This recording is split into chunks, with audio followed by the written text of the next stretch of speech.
Bueno, buenas tardes a todos.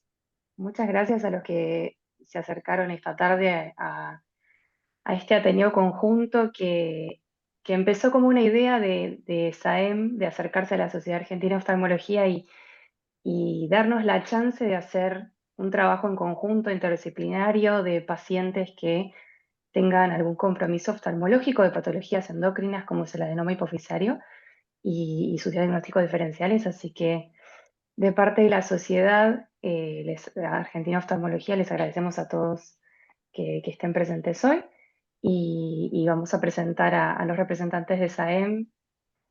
¿Qué tal? ¿Cómo va? Buenas tardes a todos. Yo soy Luz, yo soy la co-coordinadora de SAEM Joven y voy a comenzar a presentar a mis compañeros y quienes se van a encargar de esta jornada.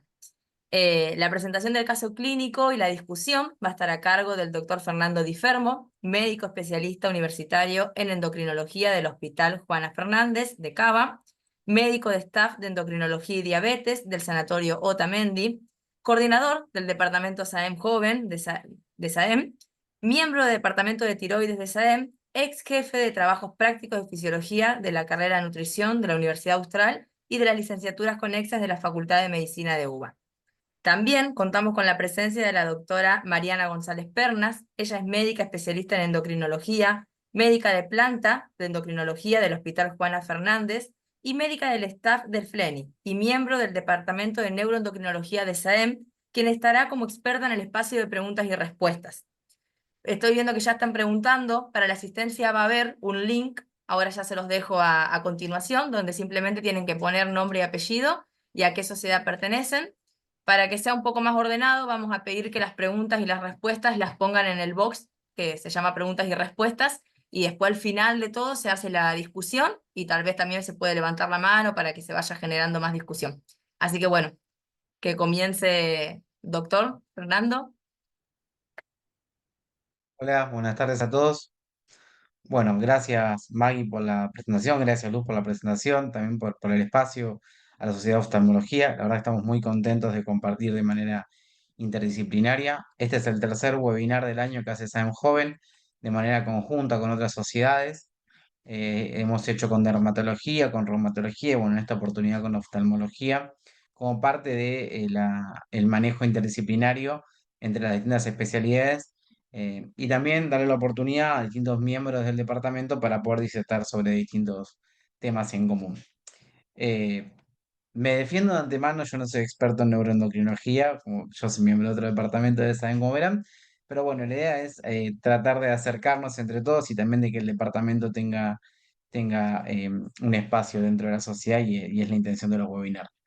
Así que primero les voy a presentar un caso clínico que ahora les voy a compartir y después va a haber una discusión sobre el tema. Elegimos para esta jornada como tópico el impacto de la patología hipofisaria en la oftalmología. Ustedes me dicen si pueden ver la pantalla. Me parece que no. Perfecto, sí, sí, sí. Sí, sí. Ahora lo voy a poner. Ahí está. ¿Se ve bien ahí entonces? Ahí Ahora sí. perfecto. Perfecto.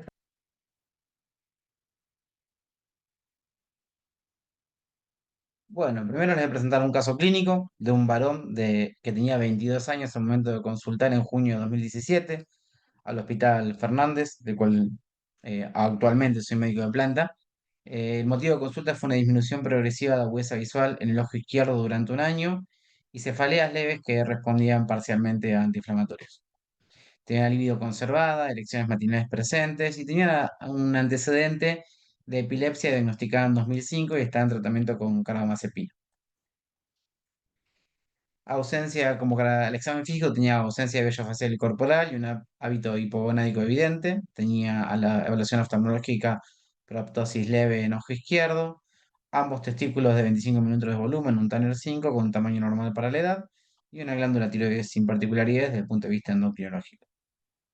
Se le solicitó un laboratorio que evidencia una TSH inapropiadamente normal para el valor de T4 libre, que estaba por debajo del valor de referencia, una prolactina en rango de 4.600 nanogramos mililitro y una testosterona por debajo del valor de referencia.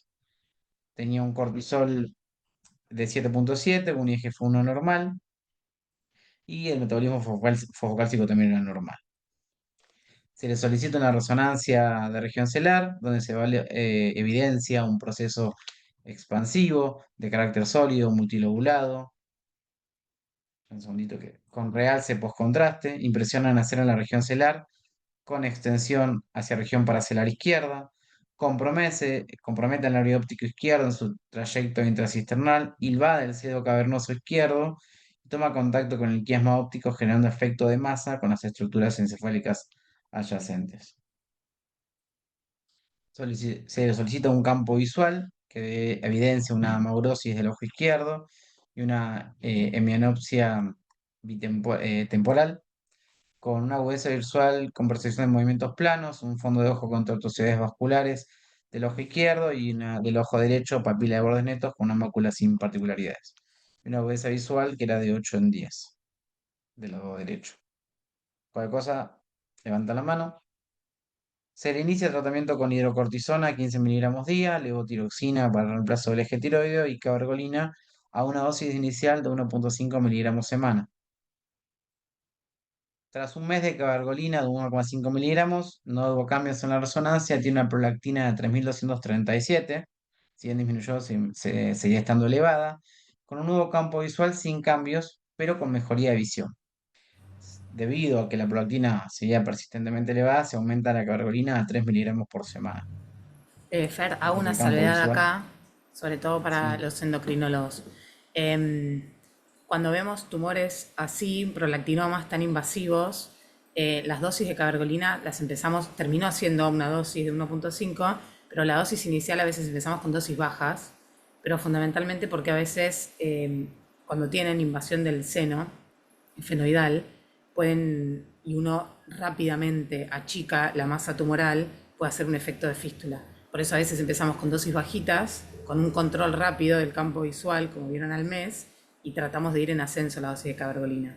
Pero a veces al inicio son dosis bajas porque queremos evitar que rápidamente el tumor se achique rápidamente y llegue a ser un proceso de fístula. Después llegan a dosis tal vez más altas, de acuerdo a los valores de cabergolina o la respuesta tumoral, pero tal vez al inicio uno no empezaría con dosis muy, muy altas de cabergolina.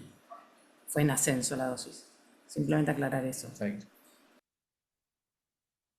Acá vemos la resonancia eh, al mes del tratamiento con cabergolina. No sé si Mani acá querés aclarar algo o seguimos. No, es un poco, se veía, yo no puedo marcar, pero se ve el quiasma que está comprometido, obviamente tiene mucho más compromiso el seno cavernoso izquierdo, eh, y tiene ahí, levanta el quiasma que a veces se puede ver, no sé si yo puedo marcar, eh, pero se puede ver acá a esta altura, cómo lo levanta. Es un tumor como heterogéneo, llamaba la atención mucho edema, pero bueno, nos confirmó el valor de prolactina y uno rápidamente a veces encontramos con el tratamiento con cabergolina que tiene cierto efecto casi de mejoría rápida, tiene cierto efecto, digamos, angio proliferativo. O sea, rápidamente la cabergolina logra a veces desinflamar la zona inicial y a veces el tumor, sobre todo el componente supracelular, a veces logra que disminuya, libere por lo menos el quiasma y después uno tiene tiempo del tratamiento posterior del compromiso celular y el seno cavernoso. Bien. Bueno, después de 15 días del 3 miligramos de cabergolina, se hace un nuevo dosaje y vencemos una prolactina de 2136 con clara mejoría del campo visual. Acuérdense que estaba en amaurosis del ojo izquierdo y también del ojo derecho. Se le pide como parte, sobre todo por dosis elevada de cabergolina, si bien los efectos adversos sobre las válvulas cardíacas se ven con dosis mucho más altas en pacientes con tratamiento del Parkinson, igual se pide, es buena práctica pedir un ecocardiograma, donde se veía una insuficiencia tricuspidia mínima. En septiembre de 2017 se le pide una tomografía de coherencia óptica que después ya los expertos de oftalmo van a explicar mucho mejor sobre esto, pero donde vemos que en el eje derecho había un compromiso de la capa fibras nerviosas de la retina, y en el ojo izquierdo había un gran compromiso de esta capa de fibras en el OCT. Acá vemos cómo después de casi 6 meses de tratamiento hay una gran reducción del tamaño tumoral. ¿Sí? Seguía con dosis en ascenso de cabergolina, el paciente ahora les voy a mostrar. Se le hace una resonancia en abril de 2018 que muestra un descenso y aumento del diámetro de la silla turca, que se asocia a la existencia de tejido sólido en proyección del piso, en tercio anterior con extensión lateral, involucrando la adenipófisis, la misma que presenta intensa captación del contraste para magnético, o sea, con gadolinio, con diámetros máximos de 23 por 21 por 10 milímetros. La lesión en mención tiende a englobar parcialmente ambos senos cavernosos sin alterar el calibre ni el vacío del señal de ambas arterias carotidas internas, por lo que se podría entender como un macroadenoma. El tallo hipofisario glandular presenta un adecuado arriba, no obstante se observa lateralización a la izquierda, una impronta parcial de la lesión en mención a nivel del quiasma óptico, y sobre el sector caudal se observan áreas de transformación quística, se ven acá, y una cisterna supracelular libre de lesiones ocupantes. Acá vemos como la lesión es mucho menor tamaño que la que presentaba originalmente. Sigue habiendo una extensión paracelar, pero ya no hay tanto compromiso supracelular. Y acá lo que mencionaba, las lesiones quísticas que se ven en la parte inferior. Se le fue aumentando paulatinamente la dosis de carolina. Acá llega a una dosis de 7 miligramos semana. Acá les voy a ir mostrando cómo se le fue aumentando paulatinamente la dosis de la cabergolina a medida que los niveles de prolactina seguían persistentemente elevados. Pueden ver que si bien la prolactina disminuía, todavía no estaba en el rango de referencia. Entonces se fue aumentando a 4, 6 y finalmente por persistencia, por esta resonancia y por el valor de prolactina todavía elevado se le aumenta a 7 miligramos, pero también pueden ir viendo que el campo visual fue mejorando a medida que se le fue aumentando la dosis de carbolina. Empezamos con una neurosis del ojo izquierdo y vamos viendo cómo fue mejorando significativamente el campo visual, y en el ojo derecho quedó nada más que este compromiso mínimo.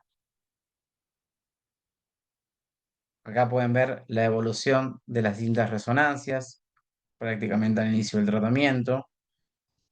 Ya tras 6 meses, casi 9 meses de cabergolina, y en octubre del 2018, como había una disminución significativa, pero podemos ver estas lesiones acá en la resonancia que se mencionaba en el informe anterior. Y algo importante y que me parece lo interesante del caso es cómo fue cambiando también el OCT del 2017 al 2019. Pueden ver que hay un mayor compromiso en el ojo izquierdo, ¿sí? Y hay también un mayor compromiso también en el ojo derecho.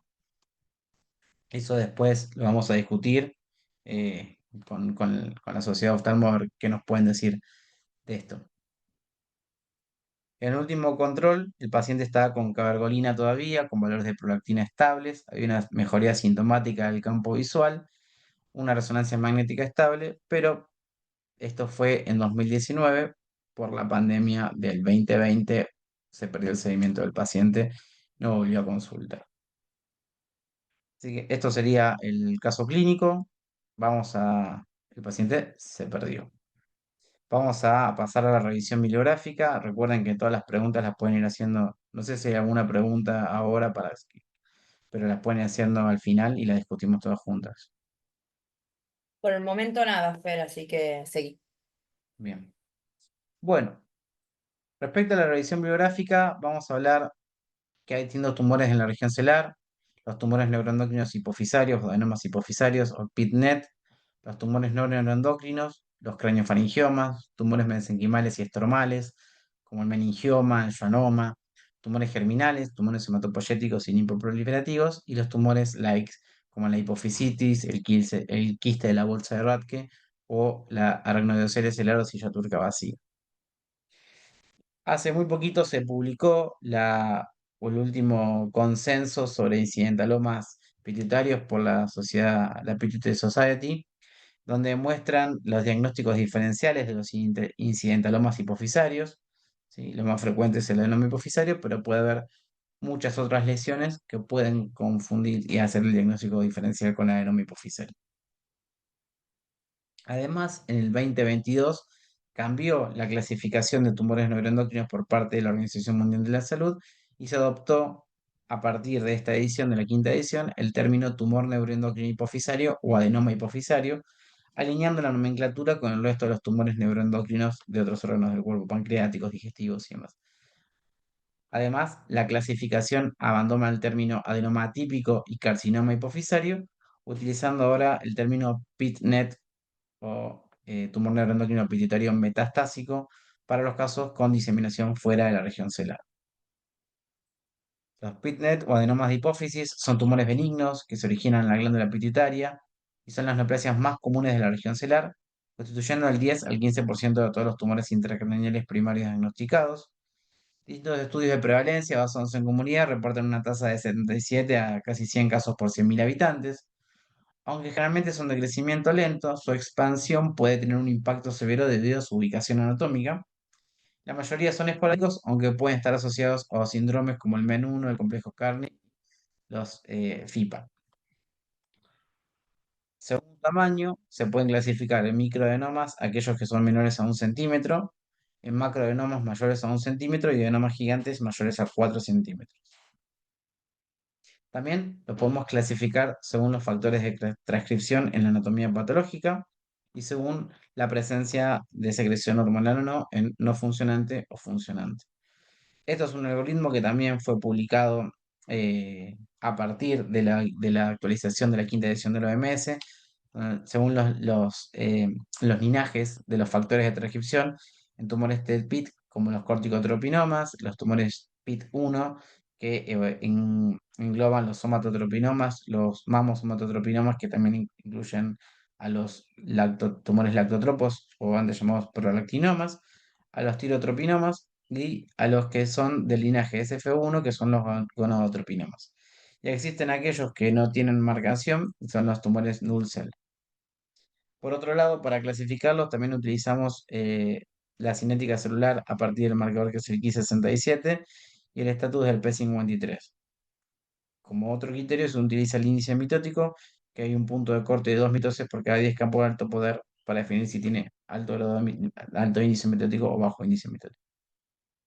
Respecto a la presentación clínica, puede dividirse en no secretores, que son los más frecuentes, presentación tardía, con síntomas visuales por efecto de masa, sin síndromes hormonales tempranos, pueden dar algún trastorno endocrino por compresión, no por secreción. Después tenemos los adenomas productores de prolactina y prolactinomas, que representan el 25%, que generan menorrea, galactorrea en mujeres y disminución de la libido e impotencia en hombres. Los somatotropos, que representan el 5 al 15%, producen GH, causan acromegalia en los adultos. Y los corticotropos, que son asociados al síndrome de Cushing, la enfermedad de Cushing por exceso de ACTH. Respecto a la agresividad de los PITNET, es ampliamente aceptado que los PITNET son lesiones indolentes y solo una minoría muestra un comportamiento agresivo. Las lesiones secretoras de hormonas de aspecto benigno pueden causar movilidad grave y en ocasiones no pueden curarse con cirugía, tratamiento médico o radioterapia. Aunque la diseminación metastática es excepcional, ocurriendo en aproximadamente menos del 1% de los casos. Los pacientes con PINDET agresivos también tienen un pronóstico desfavorable debido a una tasa de crecimiento inusualmente rápida, no controlada por cirugía, radioterapia o que demuestran resistentes a los tratamientos médicos. Existen algunas características que hablan de la agresividad de los tumores. ¿Sí? Existen algunos subtipos histológicos, el grado de proliferación celular y factores genéticos y moleculares. Ahora vamos a avanzar en empezar a reconocer las estructuras y cómo esto va a afectar a la vía oftálmica. Para eso hay que entender la referencia anatómica de la adenopófisis y de la neurohipófisis de la glándula pituitaria, que tiene un diámetro de 2 a 8 milímetros. Se encuentra en la silla turca de hueso efenoides, cubierta por un pliegue dural, que es el diafragma celular, y toma relación con distintas estructuras, con el seno cavernoso y por acá con el quiasma óptico y con el segundo con el nervio óptico también. Dentro del seno cavernoso vamos a encontrar la arteria carotídea interna y a los pares craneales vamos a ver al tercer, al cuarto y al sexto par y la rama, la uno y 2 del quinto par. Por debajo, decíamos, está el hueso efenoidal y el seno efenoidal.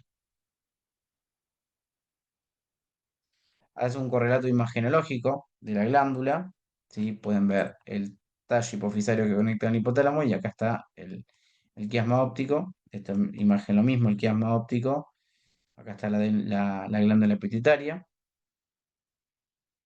Y según el crecimiento tumoral, pueden ser considerados no invasivos cuando se encuentran sin extensión por fuera de la región celular, o pueden tener una extensión extracelular lateral o supracelular. Y la invasión también puede ser lateral y supracelular. Para esto utilizamos la clasificación de NOPS, donde según el grado de compromiso paracelular son distintos grados de estadio, según que si pasan la línea de la arteria carótida interna, si no pasa la línea es un NOPS 0, si pasa pero no sobrepasa la segunda línea es un NOPS, acá, perdón, 1, si sobrepasa la línea externa lateral de la carótida interna es un 2, y según si engloba o no, si pasa la línea y engloba o no a la arteria carótida, es un grado 3 con distintos grados de compromiso. Y el Hardy habla de el compromiso, la extensión hacia el efenoidal y la extensión extracelular del adenoma. Con respecto a la vía visual, el campo visual humano se extiende aproximadamente en cada ojo con 60 grados a nivel nasal, 90 grados a nivel temporal, 60 grados a nivel superior y 70 grados a nivel inferior. Las fibras procedentes de la retina guardan siempre una clara relación anatómica entre ellas, ¿sí? Y esto es importante ya que las fibras nasales de las semirretinas decusan a nivel del quiasma. El campo visual está representado acá, es una imagen de fisiología, y esto según el grado de lesión de la vía visual va a haber distintos componentes o compromisos en el campo visual. Según el nivel de lesión va a haber distintos compromisos en el campo visual. Cuando la lesión está a nivel del quiasma óptico se evidencia una mianopsia bitemporal, porque se comprometen las retinas nasales. El quiasma tiene aproximadamente entre 2 y 18 milímetros de ancho, 4 milímetros de grosor y 8 milímetros de largo. Se estima que el 53% de las fibras del nervio óptico se cruzan en el quiasma. El quiasma puede estar en una posición normal, puede estar prefijado o puede estar posfijado. Y eso también puede repercutir cuando hay un compromiso por un adenoma hipofisario y un compromiso del quiasma, puede haber distintas sintomatología.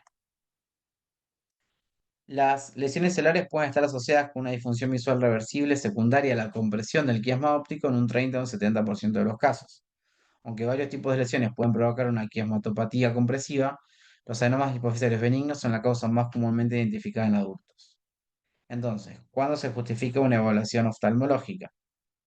Al diagnóstico, lo que nos dice en este grupo, este consenso de la Pituitary Society, nos dice que al momento del diagnóstico se recomienda la consulta oftalmológica y la realización de campimetría visual en pacientes con quejas visuales o con lesiones que contacto con los nervios ópticos o el piasma, independientemente del tamaño de la legión.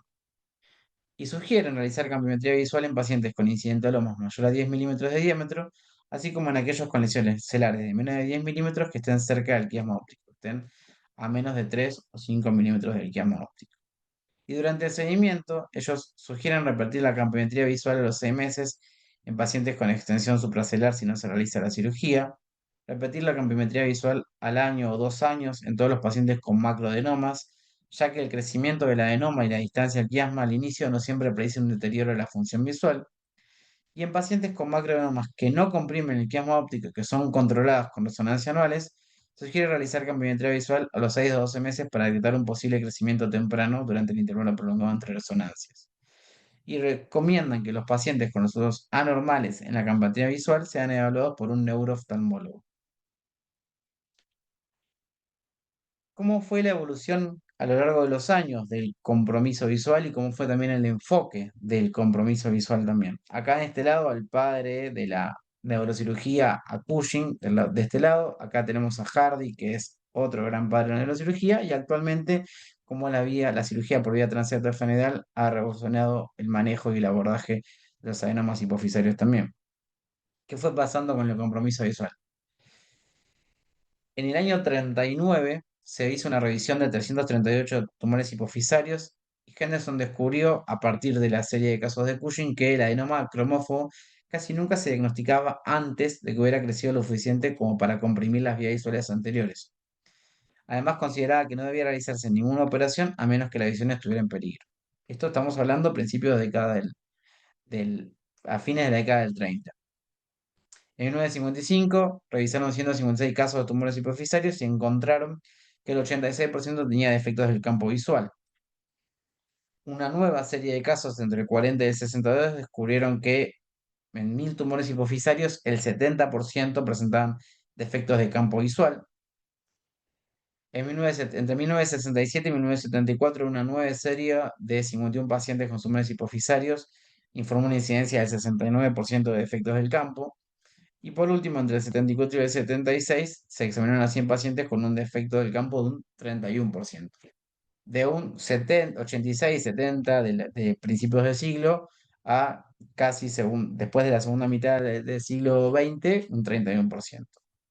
Y uno de los estudios de los descubrimientos pivotales en todo esto fue de Hardy, justamente uno de los padres de la del estudio de los tumores de hipófisis, ¿sí? Del 83, donde descubrió que era muy bajo el porcentaje de pacientes con defectos del campo visual, una serie de 200 pacientes con tumores pituitarios.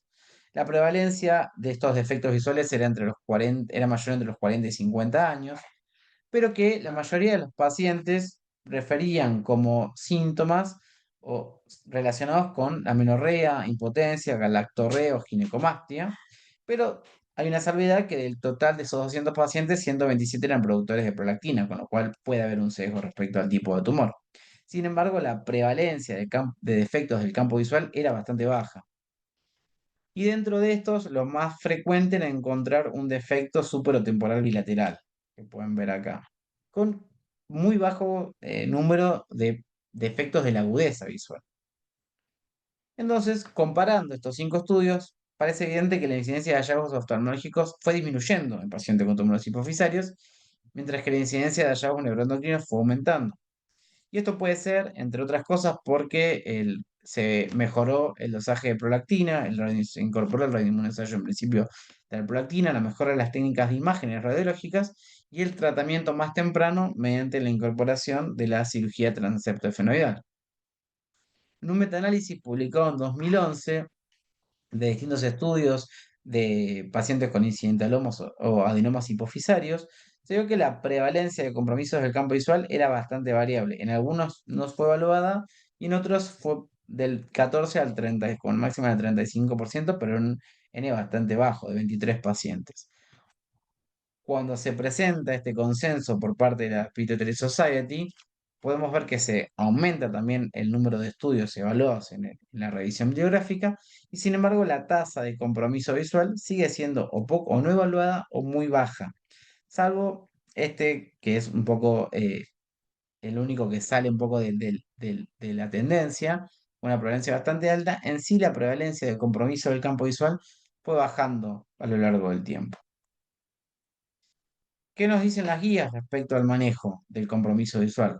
Las últimas guías de la Endocrine Society fue en el 2011. Si bien el consenso de la Pituitary Society fue reciente, las guías de la Sociedad de Endocrinología fueron publicadas en 2011. Dice que recomiendan que los pacientes con incidentalomas hipofisarios sean derivados a cirugía si presentan alguno de los siguientes hallazgos: déficit del campo visual debido a la lesión, u otras anomalías visuales como oftalmoplegia o compromiso neurológico. Y también menciona lesión que colinde o comprima los nervios ópticos o el quiasma o apoplejía hipofisaria con alteración visual. ¿Cuál es la fisiopatología del daño visual de estos tumores? Puede ser por compresión mecánica, porque el crecimiento tumoral, acuérdense que es hacia supracelular, hacia arriba, va a comprimir la cara inferior del quiasma, que también puede causar cefalea por estiramiento del diafragma celar. La desmineralización, la compresión persistente degrada la mielina en las vías ópticas, interrumpiendo el flujo exoplásmico en la conducción de señales. La degeneración retrógrada, el daño axonal provoca muerte de células ganglionares retinianas con adelgazamiento de la capa de fibras nerviosas de la retina y la capa de células ganglionares con una consiguiente atrofia óptica. Y la isquemia vascular por la distorsión de los vasos sanguíneos y los péptidos vasoactivos tumorales. Esto puede representarse con defectos campimétricos, disminución de la agudeza visual, atrofia óptica, oftalmoplegia y una de las grandes complicaciones o más temibles complicaciones de los adenomas hipofisarios, que es la apoplejía hipofisaria. A modo anecdótico, no voy a nombrar todo esto, pero hay distintos grados de síntomas y signos de compromiso visual. Y como vemos acá, al final la apoplejía hipofisaria, con compromiso y parálisis de los nervios craneales, que también tiene como gran complicación la crisis suprarrenal.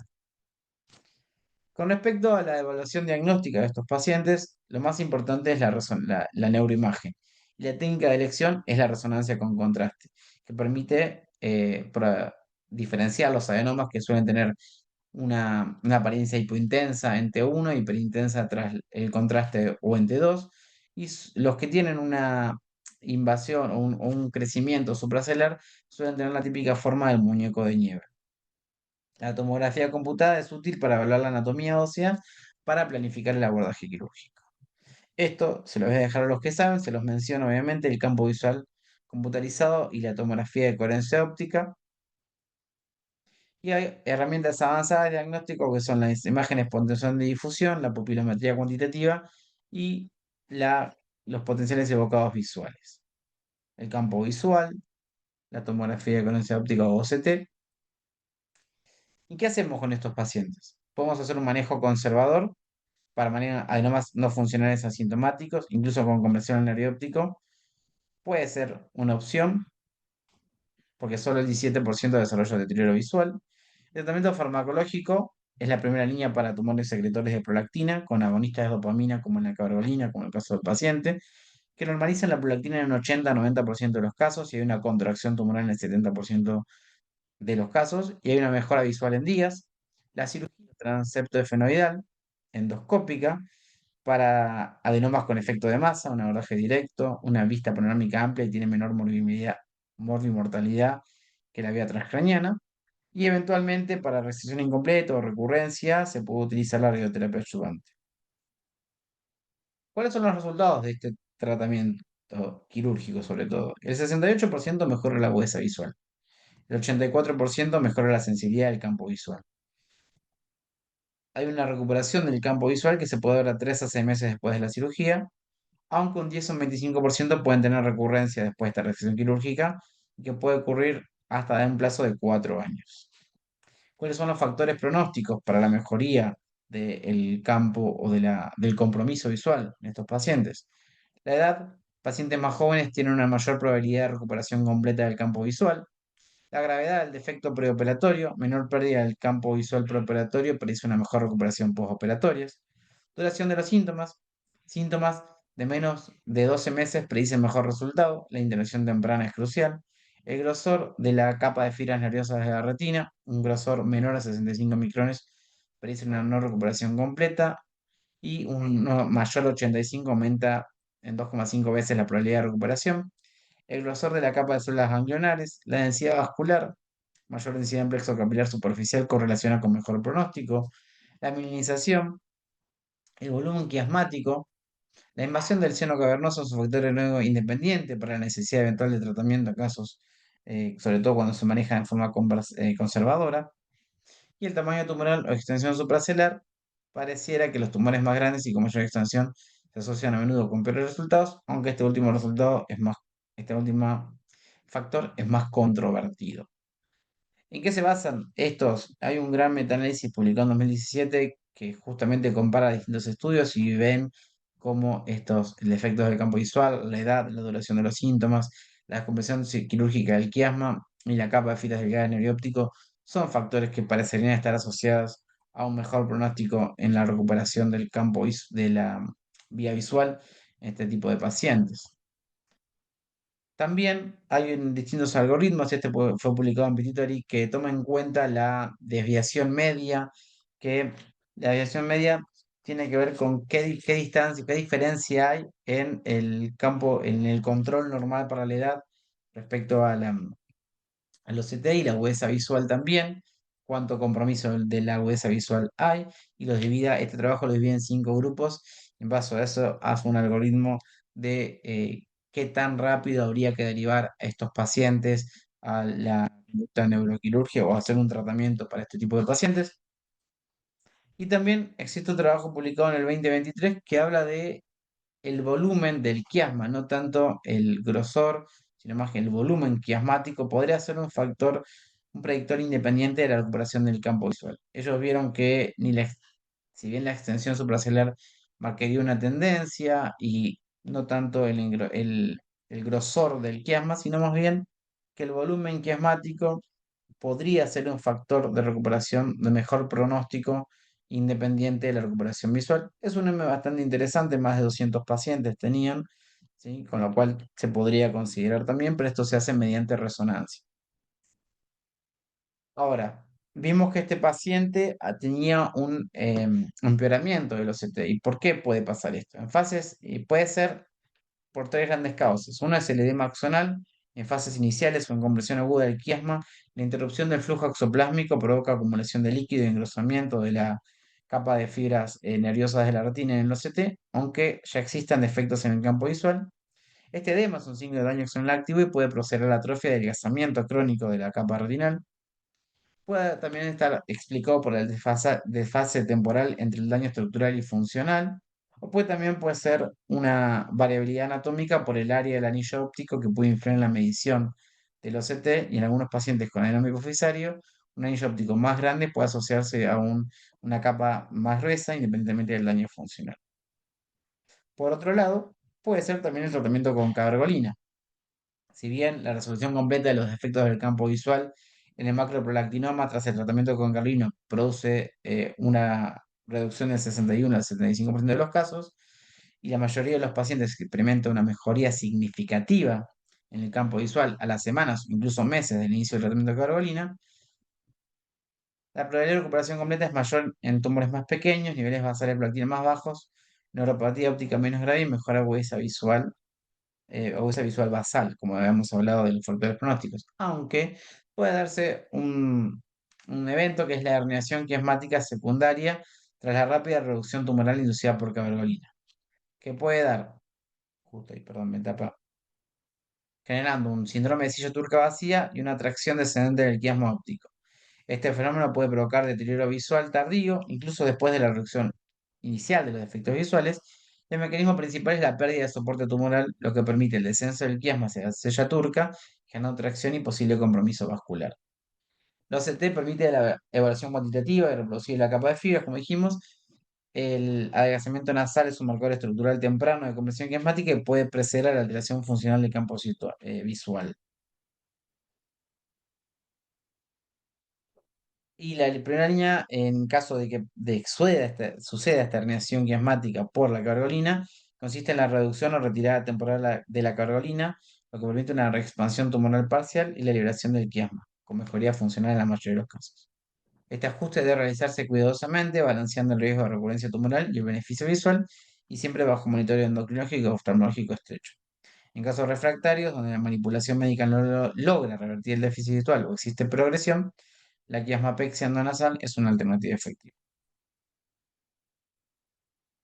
Bueno, para cerrar, ya, espero que no se hayan aburrido tanto, les quería comentar, si bien yo soy bastante nuevo en el servicio, hay una gran experiencia. Este trabajo fue presentado la semana pasada en el Congreso de SAEM, donde se estudiaron retrospectivamente en más de 30, casi 30 años de seguimiento, 274 pacientes evaluados, de los cuales el 50% mostraba afectación del campo visual, y evaluamos variables como datos clínicos, características imagenológicas, la modalidad quirúrgica utilizada para el tratamiento, la anatomía patológica y el tipo tumoral.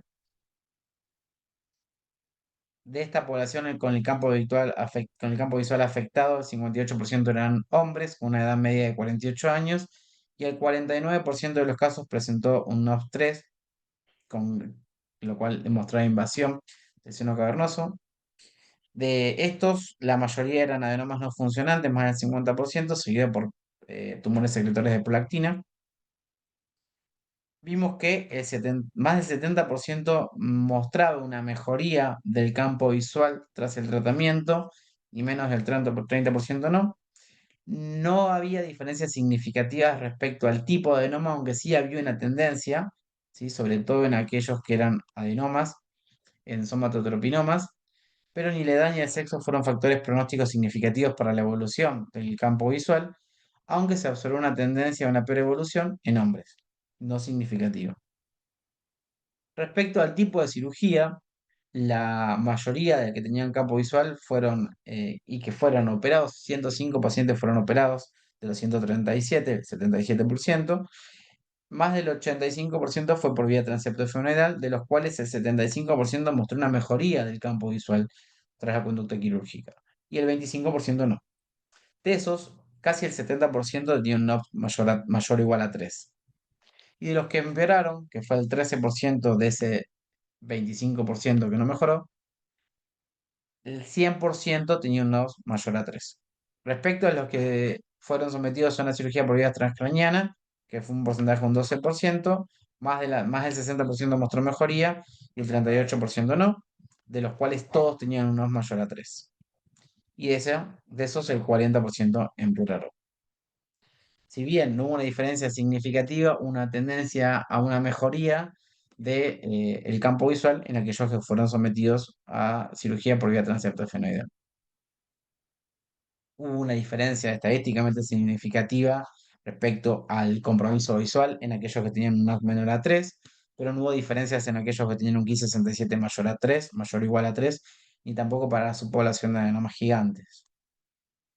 Respecto a adenomas blandos, aspirales y duros, en tumores duros existe una tendencia no significativa a una peor evolución si sangraban, aunque el N era extremadamente bajo, solamente 3 duros sangrantes.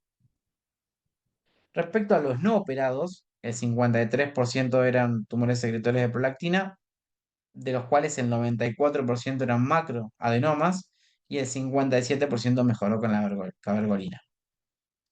De este trabajo concluimos que había ciertos factores no asociados a la mejoría visual, un poco que con la edad del paciente, el tipo de adenoma hipofisario, el Ki-67, y factores de mejor compromiso visual eran el tipo de cirugía, el grado de el NOPS y los prolactinomas tratados con cabergolina.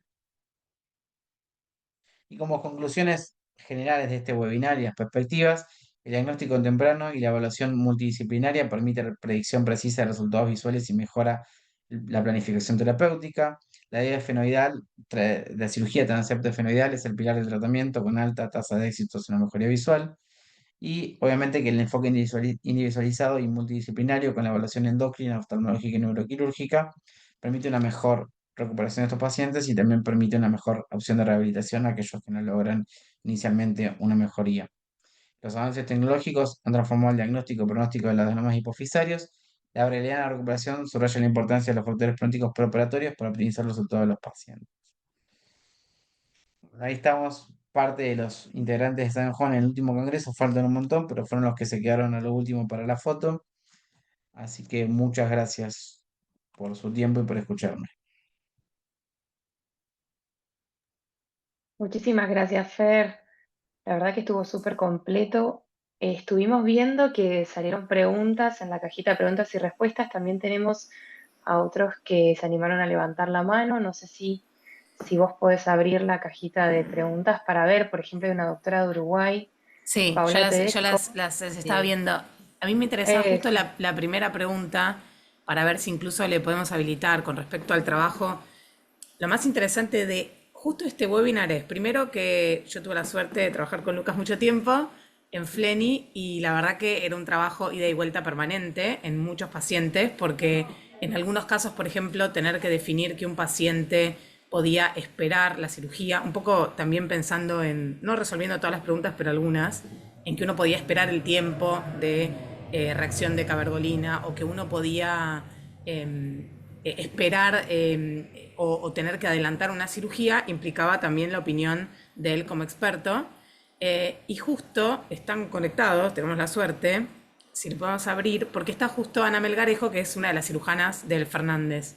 Entonces es interesante porque se terminó haciendo un webinar trisocietario, que también cuál es la opinión del cirujano, qué prefiere cuando tiene que entrar a operar, porque estos casos, tener que entrar y operar un paciente, como ustedes vieron en los resultados, por vía alta o por vía baja, genera una complicación mucho mayor para ellos. Por eso me interesaba también, porque está bueno la opinión del oftalmólogo y la opinión también del cirujano, cuando tiene que operar, los riesgos a los que se somete cuando son tumores invasivos, como el caso justo de este paciente, que si bien no se operó, podría tranquilamente no haber tenido respuesta y haber requerido una intervención quirúrgica y tenía todo un compromiso del seno cavernoso. ¿Cuál es la opinión de ellos? Si le parece ok, voy a pasar a la doctora Melgarejo Ana, ¿sí? A panelista. Ah, dale. Así podemos permitirle hablar también. Y tenemos una doctora, Adriana Echeverría, que también quiere consultar. Hola, buenas tardes. Soy. ¿Qué tal, Ana? A ver si puedo poner la cámara.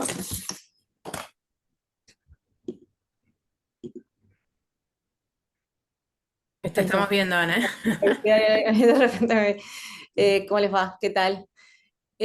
Bueno, con respecto a lo que dijiste, Mani, en general, más del 90% de los adenomas de hipófisis respetan lo que es la línea media y la compresión quiasmática desde abajo, ¿no? En sentido de la parte inferior del quiasma. Entonces, la mayoría de las veces, el abordaje elegido siempre es el transnasal, transesfenoidal. Bueno, ahí nos encontramos primero con la lesión y el quiasma en general casi nunca lo vemos, salvo que sea un tumor grande y ya que se va intracraneano. Así que siempre es la ruta elegida. Lo que pasa es que algunos exceden los límites de la línea media e incluso pueden englobar los nervios ópticos, entonces ahí es cuando se decide por ahí acceder a una vía, o sea, combinada o una vía transcraneal. Obviamente en la vía transcraneal uno tiene que trabajar alrededor del nervio y eventualmente del quiasma, entonces el riesgo de generar tracción sobre el nervio, sobre las estructuras vasculares que rodean el nervio del quiasma, es mayor. Así que fundamentalmente por eso siempre se trata de elegir la vía baja, donde uno descomprime el quiasma sin tener que manipularlo. Gracias, Ana. Sí, porque incluso alguna de las preguntas tenía que ver con cuánto tiempo esperaba que mejorara el campo después de una cirugía, y hay que entender también que en el contexto de la cirugía toda la inflamación del proceso quirúrgico a veces, de hecho, transitoriamente puede llegar a empeorar la parte visual. También, sí, depende del volumen de la lesión. Obviamente, como salió en el estudio, cuanto más voluminosa es la lesión y el paciente tenga mayor daño, tarda más en recuperar o recupera menos. Mismo puede haber algún daño vascular, ¿sí? De la irrigación quiasmática, o alguna vez vimos o relacionamos un empeoramiento con vasoespasmo, por ejemplo, o sea, por manipular el quiasma y su irrigación, entonces en esos casos puede haber empeoramiento en el posoperatorio. Pero sí, hay pacientes que se recuperan muy rápido y otros este, que tardan más, y la idea un poco de estudiar era ver si qué encontrábamos entre uno y otro, pero bueno, no hay. Más de las conclusiones que dijo Fernando, no encontramos Y nada. yo quería aprovechar que estaba Lucas, si vos a veces en esos casos que tenés, te sirve tener algún otro dato, más allá del OCT, tipo potenciales evocados, que es algo que podés hacer en un posoperatorio, o si no tiene tanta utilidad. Está buenísima la pregunta. El potencial visual evocado es un estudio que yo encuentro que viene alterado en muchos pacientes sin patología. Por ejemplo, un paciente que está haciendo el potencial visual evocado sin usar los anteojos que tiene que usar puede tener un resultado anormal, y eso puede confundir al que está evaluando la conducta, por ejemplo, o si el paciente está distraído, está cansado. Hay un montón de cosas que puede hacer que el potencial visual evocado dé alterado. Entonces te diría que me sirve si viene normal. Pero no es un estudio que suele pedir. Yo me baso más en el campo visual y en el OCT, En el OCT suelo pedir OCT de mácula, que siempre está bueno saber si la mácula está bien o no, porque puede ser que el paciente tenga un compromiso visual por una patología macular. Después le pido el OCT del complejo celular ganglionar, como marcó Fernando ahí, y también tener el OCT de mácula te permite saber si ese OCT del complejo celular ganglionar, que justamente se mide en la mácula, es confiable o no, porque si vos tenés alguna alteración de la arquitectura macular, podés tener un resultado también alterado. Y después el OCT de capa de fibras peripapilar, que es un estudio también súper útil porque con ese escaneo circular que se hace en la retina alrededor del disco óptico, estamos abarcando a todas las fibras de la retina que después salen del ojo formando el nervio óptico.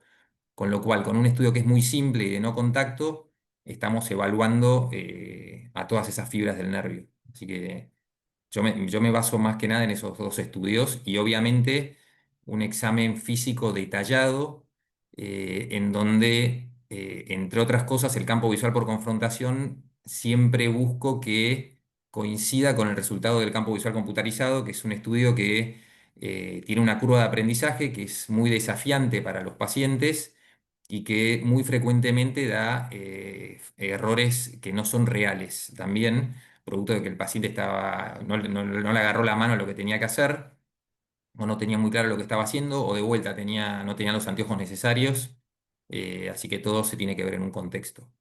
Justo, Doc, en este contexto hay una pregunta que está sobre una otra profesional que tiene una paciente de 23 años que dice que tiene una resonancia normal de marzo, pero el campo visual muestra una hemianopsia bitemporal, que consulta dos cosas, que por ahí si el crecimiento tan rápido de este tipo de tumores podría justificar esto, o también un poco esto que estamos hablando de que la técnica en el campo visual es determinante para la confiabilidad como un estudio complementario también. Sí, está buenísima la pregunta porque también hay algunas condiciones de pacientes sin patología que pueden dar un defecto temporal del campo visual. Por ejemplo, un paciente con miopía alta, miopía de más de -6 habitualmente, suelen tener una atrofia de la retina alrededor del disco óptico.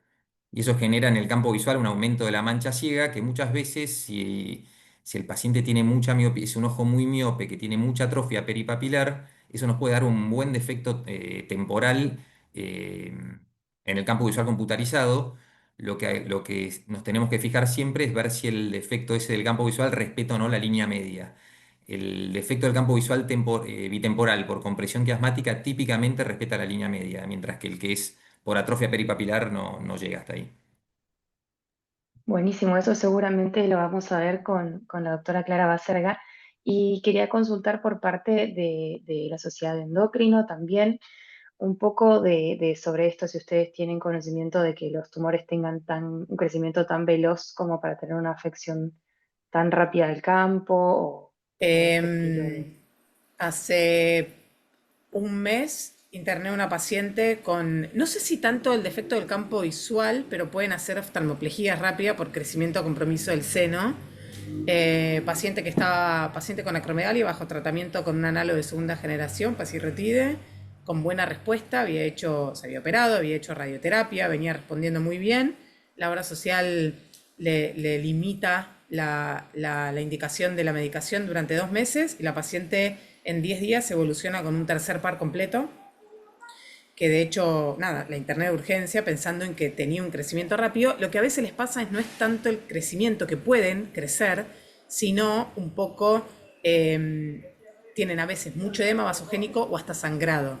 A veces tienen cambios los tumores en cuanto a respuesta a medicación, a veces por radionecrosis, a veces porque propia es la etiopatogenia del tumor, pueden tender, por ejemplo, a sangrar, que es un tema que nosotros discutimos permanentemente, tanto con el equipo de neurooftalmología como con el equipo quirúrgico, cuando uno tiene una evidencia de algún tipo de apoplejía tumoral, si la indicación quirúrgica nos puede prevenir o nos puede salvar la vía óptica más rápido. Y la verdad que, por lo menos en la experiencia, tanto del hospital, en la experiencia del departamento de neuroendocrino, que publicamos hace poco un trabajo, y en experiencia internacional, es muy controvertido. No hay nada a favor de que uno haga una conducta expectante o que se opere rápidamente al paciente para preservar vía óptica. Pero fundamentalmente, sí, a veces pueden tener crecimiento rápido, lo que es un poco, a veces si uno conoce de qué tipo de tumor está hablando, lo que Fernando mencionaba, las características que hacen que un tumor nos haga sospechar que va a tener algún tipo de compromiso más agresivo, ya sea por invasión del seno. Si conocemos la anatomía patológica, sabemos que hay algunos que suelen ser más agresivos en la evolución, ya sea por el QI o por factores de transcripción. Pero bueno, sí, uno tiene que estar mucho más atento y a veces usamos mucho el campo visual, sobre todo en pacientes que cada vez más jóvenes diagnosticamos tumores hipofisarios por hallazgos en resonancias que se realizan por cefalea. El campo visual, cuando está bien hecho, nos es útil para no tener que estar haciendo sistemáticamente una resonancia prácticamente todos los años. Entonces es una opción cuando uno tiene un Menos componente celular. invasivo. Exactamente, saber que si tiene algún tipo de trastorno visual, rápidamente tengo que estar pidiendo una resonancia porque algo cambió en la tiopatogenia del tumor. Pero bueno, sí, la verdad que yo uso mucho las dos cosas y me acostumbré mucho a trabajar en conjunto con ustedes como neurooftalmólogos y también con el equipo quirúrgico. Perfecto, buenísimo. Creo que en general fuimos charlando bastante estas preguntas. Hay un par que van a ser seguramente mejor explicadas por la doctora Baserga, pero si les parece ok, podemos avanzar con la parte de oftalmología. Sí, perfecto, Magda. Yo por mi parte, también como representante de la parte de SAO Joven, quiero darle la bienvenida a nuestros disertantes. De la parte joven tenemos a la doctora María Clara Baserga, que ella hizo su residencia y su fellow de neurooftalmología en el Hospital Central de San Isidro, y su mentora, la doctora Macarena Clementi, que también se formó en el Hospital de Clínicas y en la Mayo Clínica, así que ahora es parte del equipo de neurooftalmo del hospital. Y como discutidor tenemos al doctor Lucas Viana, que ya sé que es bien conocido por ustedes, pero también él es neurooftalmólogo, médico neurooftalmólogo, es parte del equipo del Centro Charles. Y entre ellos, por ahí vamos a hacer un poco de repaso del impacto particularmente oftalmológico de la patología. Así que los dejo en manos de la doctora Clara. Gracias, Maggie, por la presentación. Bueno, yo soy Clara, como Maggie ya me presentó, me formé en el Hospital de San Isidro, especial mención para mi tutora y mentora, Macarena Clementi. Les voy a hablar de la parte oftalmológica de esta patología, sería el título Impacto de la patología hipofisaria en oftalmología, y básicamente esto repite un poco lo que ya nos habló el compañero, pero estas enfermedades ocupan hasta el 15% de las patologías intracraneales primarias de los tumores, y entre el 30 y el 70% asocian a disfunción visual reversible. O sea, para los oftalmólogos esto es importantísimo porque sí o sí en algún momento de nuestra vida nos va a tocar. Por lo tanto, es algo importante para que tengamos en cuenta, ¿sí? Y sobre todo que la disfunción visual es reversible, sobre todo si actuamos con este paciente y lo ayudamos a llegar al, digamos, al tratamiento final de la mano de nuestros ayudantes, los endocrinólogos, que siempre están ahí para salvar las interconsultas, y con neurocirugía también. Entonces, muy importante tener en cuenta que es muy posible que nos toque alguno de estos pacientes en nuestra vida. Ahí está. Bueno, entonces como objetivo, mediante casos clínicos, analizar la utilidad del examen neurooftalmológico y del OCT, que un poco ya se habló, en la evaluación diagnóstica, pronóstica y evolutiva de estos pacientes, ¿sí? Y les voy a hablar primero de un caso que es de febrero del 2022, es una femenina de 31 años, en ese momento yo estaba haciendo OCTs, yo lo estaba haciendo, y me mandan esta paciente, una compañera oftalmóloga de la clínica donde trabajo, para hacerse un OCT macular. Ella había ido a consultar porque había dejado de ver del ojo derecho ya hacía varios meses, o sea, la tenía preocupada, pero hasta ahí ya había pasado como 6, 8 meses, que la disminución era progresiva, pero no había consultado, ahora les voy a decir por qué. Pero bueno, después de muchos meses se dio cuenta que estaba peor y ahí vino a consultar. Se preocupó en parte porque del ojo izquierdo empezó a ver también mal, y ella lo refiere como que no veía bien a los costados. Entonces, cuando yo le hago el OCT, efectivamente, si bien parece una retina normal, no me explicaba por qué tenía tan mala fijación. O sea, realmente estuve como 10 minutos para poder hacer este OCT divino que ustedes ven. Costó muchísimo. Es decir, algo le pasaba, que no pasaba por la retina ni por el nervio, sino que pasaba por más allá. Era más un tema de su campo visual. Entonces, la realidad es que yo en ese momento estaba empezando el fellow y automáticamente le hice la evaluación oftalmológica, paré todos los pacientes que tenía ahí en la sala de espera y dije, vamos a revisarte también porque ya estaba ahí, aproveché. Entonces, como antecedentes personales estaba cursando un embarazo, ese era gran parte del motivo por el cual había aplazado todas las otras cosas que le pasaban en la vida, de 33 semanas. Como antecedentes oftalmológicos y familiares ella no tenía ninguno, y su visión en ese momento era movimiento de manos, lo puse acá, perdón, movimientos de manos del ojo izquierdo en realidad, y del ojo derecho 9 décimas. El test de colores, todo esto me quedé, disculpen. Tenía el Ishihara alterado del ojo afectado, y el otro tenía un poco de mejor visión. Y en las pupilas veíamos un defecto pupilar aferente relativo, que ahora les voy a pasar a comentar lo que es. Nosotros sabemos que cuando cuando ingresa la luz al ojo, automáticamente la primera recepción la hace la retina, así donde están las células, que después transforman todo ese estímulo en información hacia el cerebro mediante la primera porción, que es el quiasma óptico. Esto igual después lo vamos a ver un poco más en detalle, pero gran parte de la información que va a ir a depusarse el quiasma y después se va a ir hacia el cerebro, va a ser un stop, un 30% más o menos aproximadamente, en los núcleos pretectales. Y los núcleos pretectales va a haber una conexión con el núcleo de Inger-Westphal, que si lo recuerdan de la facultad, es el que maneja lo que es el tercer par, y eso va a volver al ojo. Eso es una especie de arco reflejo, ¿sí? Podemos decirlo así. Entonces, yo voy a tener una información que se transmite por la luz por el segundo par, que sería el nervio óptico, ingresa en el cerebro y vuelve por el tercero para realizar la eferencia. Entonces hablo de aferencias y eferencias. Cuando hablo de aferencia, hablo del defecto pupilar eferente relativo. Es relativo al otro ojo. El ojo que está dañado y tiene un defecto en el nervio óptico va a verse afectado, y por ende yo, como signo semiológico, voy a ver este defecto pupilar eferente relativo, que es una maniobra muy simple. Lo ideal es que no sea con el celular, sino con una luz muy puntual, como la lapicera que teníamos en semio. Iluminamos en forma alternante un ojo y el otro, un ojo y el otro, un ojo y el otro, un segundo, un segundo, un segundo, paso, paso, paso, y vamos a ver que el ojo afectado hace una dilatación en vez de una miosis.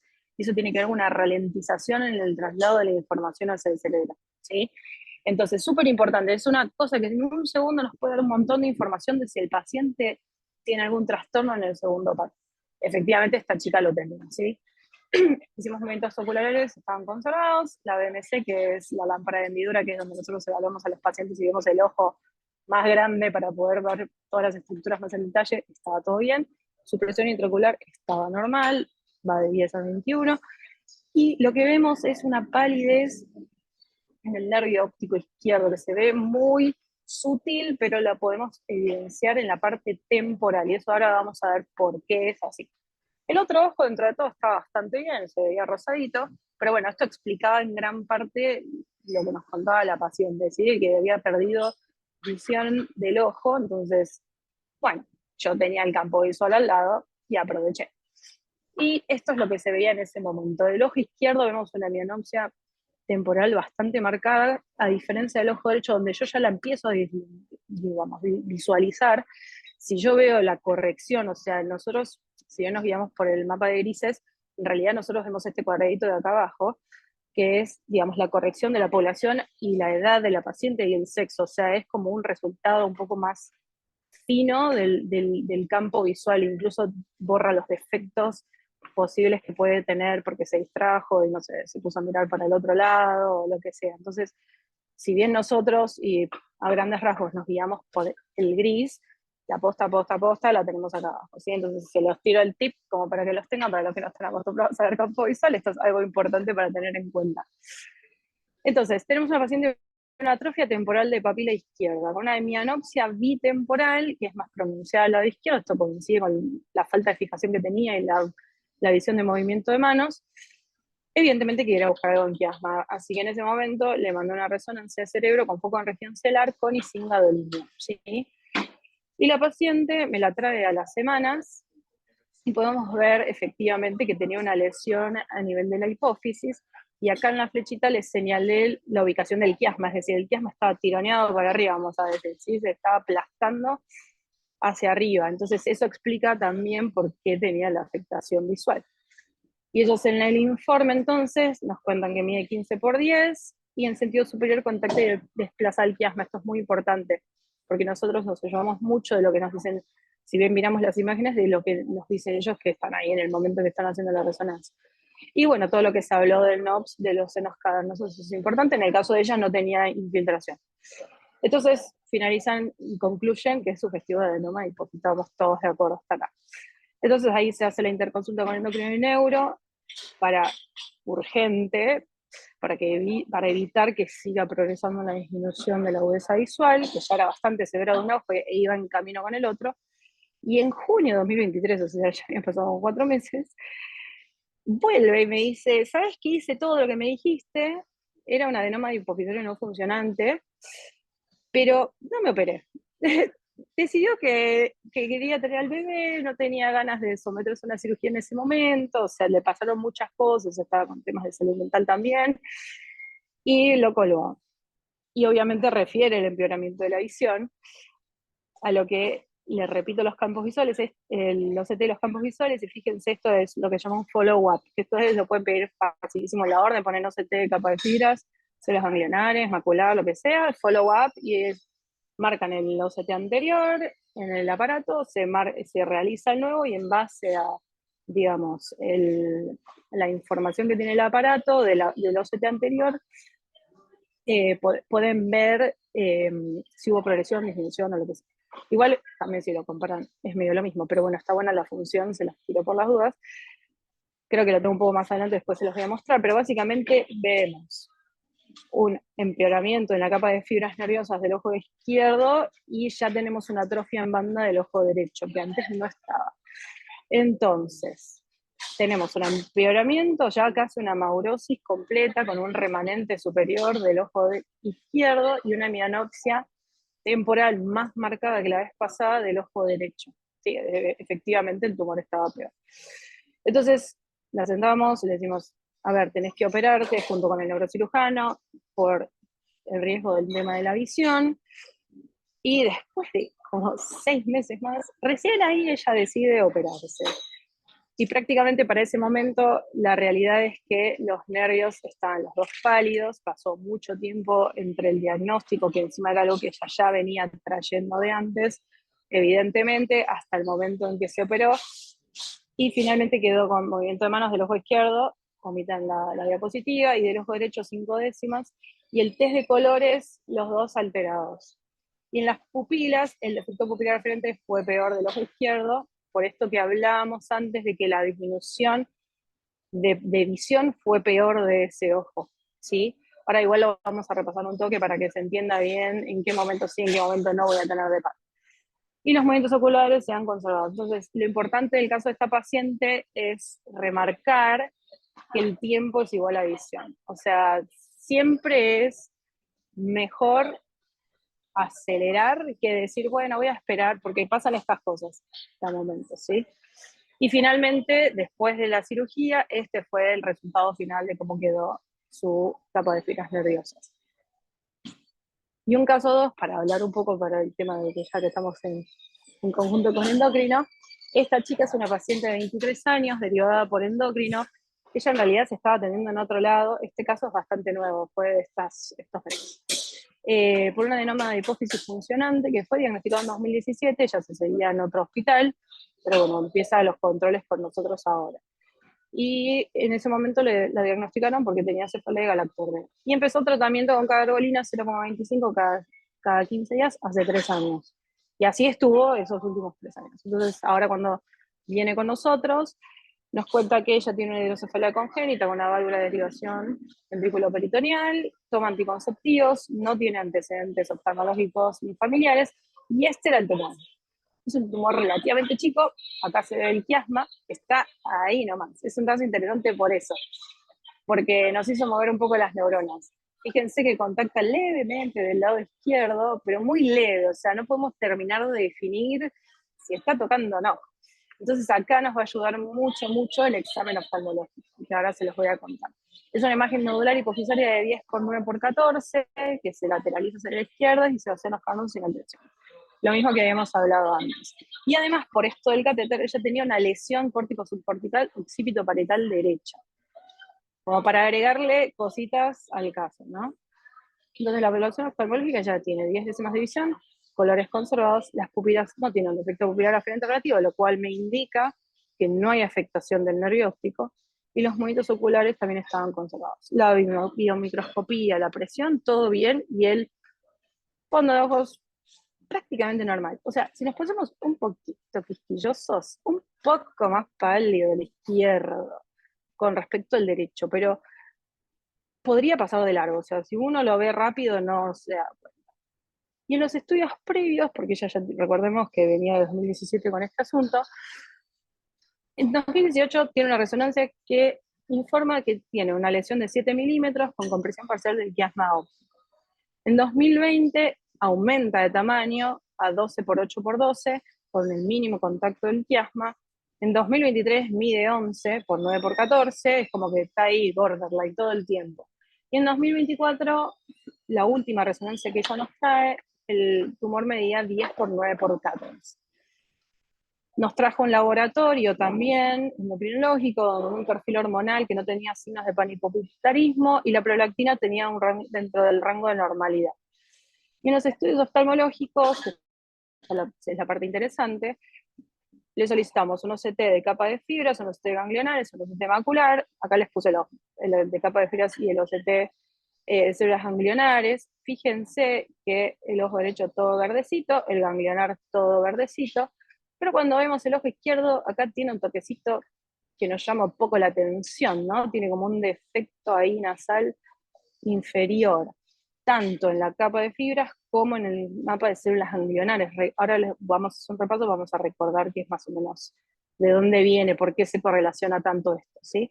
Y efectivamente, ella tenía en el ojo izquierdo una cuadrantopsia superior izquierda, ¿sí? Que no tenía correlación con el otro ojo, con lo cual estamos diciendo, bueno, ¿qué onda? ¿Dónde está la lesión? Pero agarrando todos los campos visuales desde que empezó con todo este tema, el defecto es consistente en todos, desde el 2019. Es decir, que es algo que ella ya tenía. Por eso la importancia de revisar todo, ¿no? Nosotros sí usamos mucho el potencial en el hospital, de hecho, estábamos intentando hacer un trabajo con neurocirugía de pre y postquirúrgicos y potenciales evocados. Bueno, en el caso de ella le dio normal. La onda P100, que es esta ondita de acá, esto habla del tiempo que demora el estímulo en llegar al occipital, nos dio menor a 112, que es normal, ¿sí? Entonces, hallazgos compatibles con lesión secular del quiasma óptico, predominio izquierdo, que se condice con la atrofia que hemos visto en el sutil, ¿no? La atrofia sutil que habíamos visto en el fondo de ojos, con este defecto de las fibras nasales, con el defecto nasal inferior también de las células ganglionares, y con el campo visual que solo estaba alterado en un sector. Bien, entonces, ¿qué se hizo con esta chica finalmente? Como se recopilaron todos los estudios oftalmológicos, estaban todos estables, los laboratorios endocrinológicos estaban dentro de parámetros normales, y hubo disminución o tendencia a la disminución de tamaño con respecto a años previos, definimos que el tumor estaba estable por nuestro lado. Entonces, el plan que finalmente se llevó en conjunto con endocrino fue empezar a aumentar la catecolina para tratar de separarlo lo más posible de ese quiasma óptico que está ahí border, ¿sí? Entonces, ellos definieron este plan de aumento de la catecolina de acá a 3 meses y un nuevo control. Y por nuestra parte, un control en 6 meses con un nuevo campo visual y la próxima resonancia que ya se iba a hacer en estos meses. Entonces, para repasar un poco de lo que es vía visual y retina, para que todos entendamos y hablemos el mismo idioma, recordemos esto de mucho tiempo, que la luz ingresa a la retina y lo primero con lo que se encuentran son los bastones y los conos, ¿sí? Que son estas células que están acá, y ahí eso va a comunicarse, digamos, pasar la información a la primera neurona de la vía visual, que es la bipolar, y a la segunda neurona, que es la ganglionar. La ganglionar es la misma neurona que se mete en el nervio óptico, llega hasta el quiasma, sigue por cintillas, y recién en esa parte, toca el tálamo. O sea, toda esa vía, toda la primera parte de la vía visual es la misma neurona que está en la retina. Es decir, que de la retina al cerebro sin escalas. Con lo cual, cualquier cosa que pase en ese tramo, que es larguísimo, va a terminar afectando en forma indirecta a la retina, ¿sí?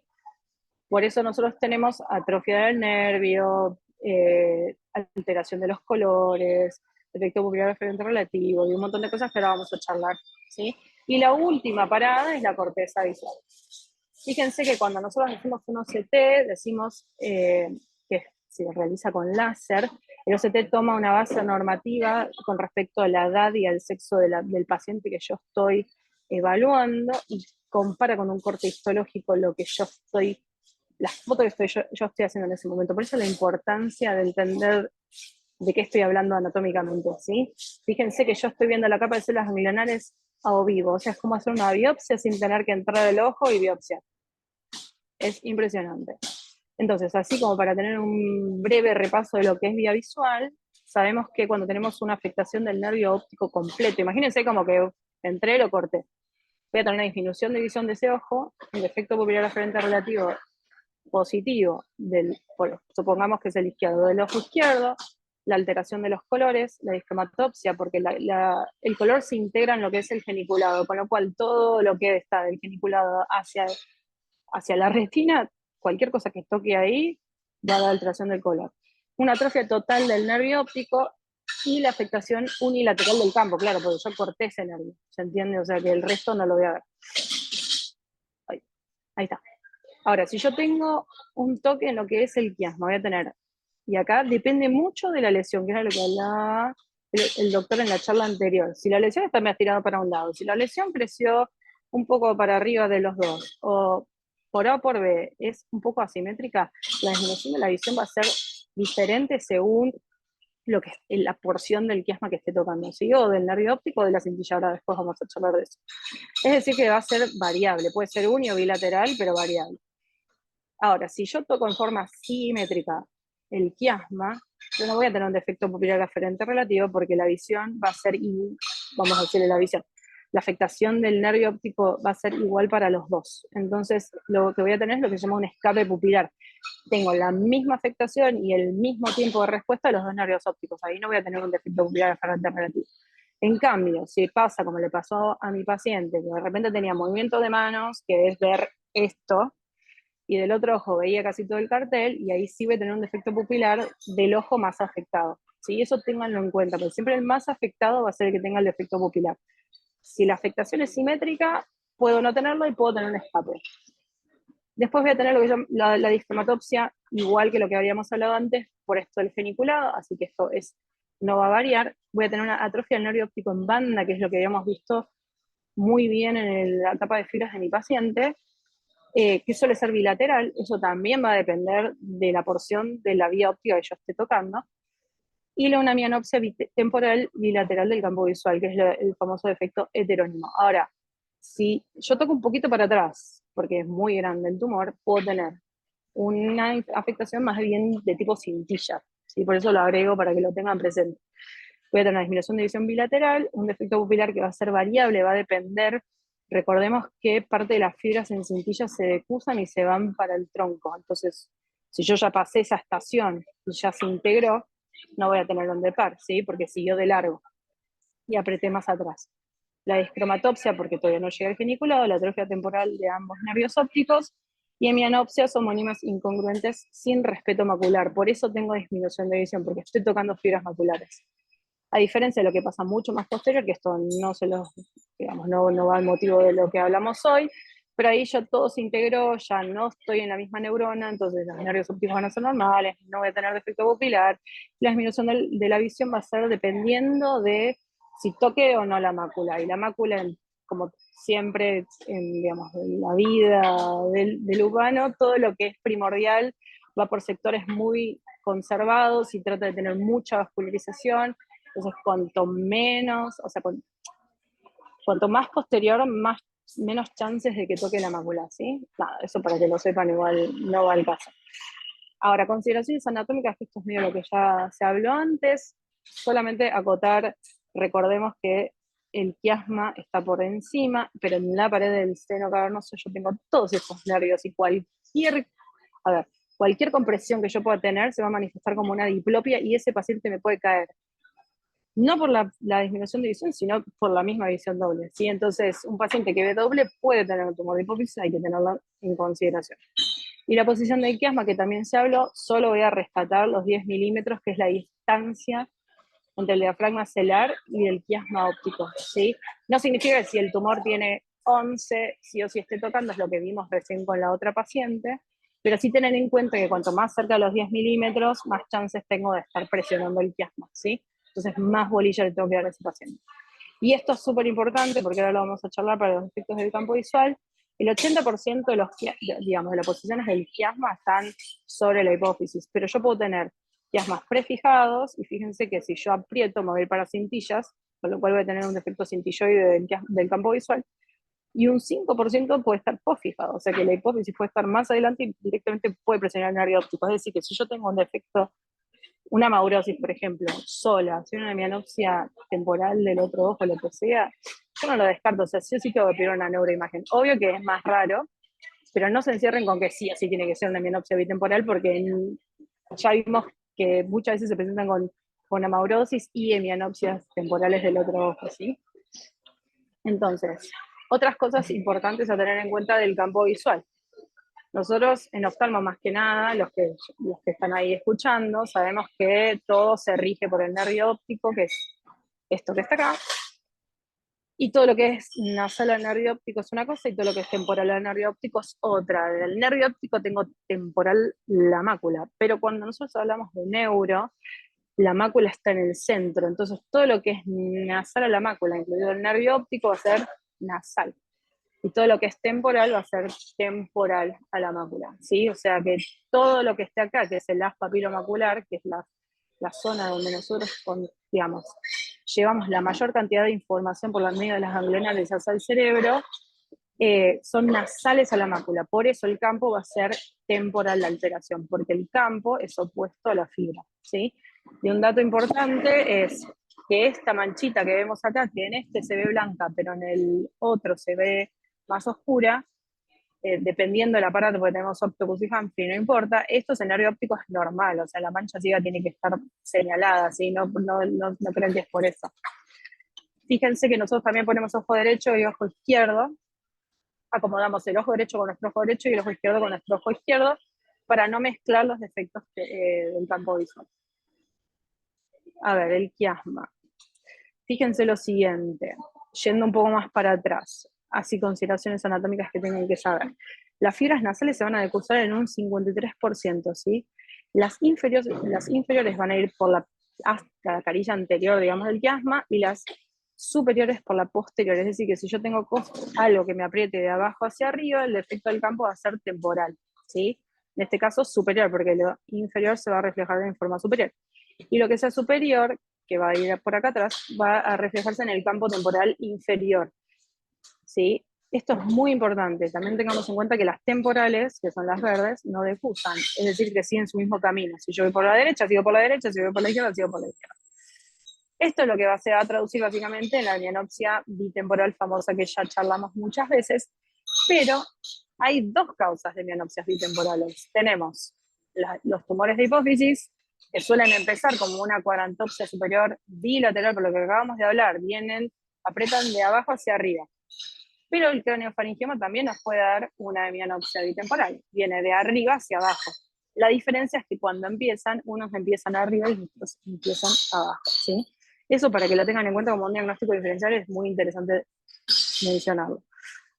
Y otros defectos que puedo tener del campo visual son las lesiones quiasmáticas, que son los síndromes de conjunción, digamos, por así decirlo.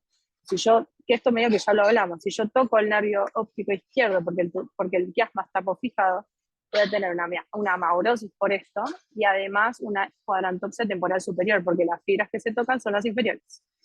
En cambio, si yo toco más bien a nivel posterior, tengo un defecto homónimo, ¿sí? Esto puede pasar en un quiasma prefijado, voy a tener una especie de efecto cintilloide, ¿sí? Yo voy a tener como una hemianopsia homónima, incompleta o incongruente, ¿sí? Esto es lo mismo que hablamos recién.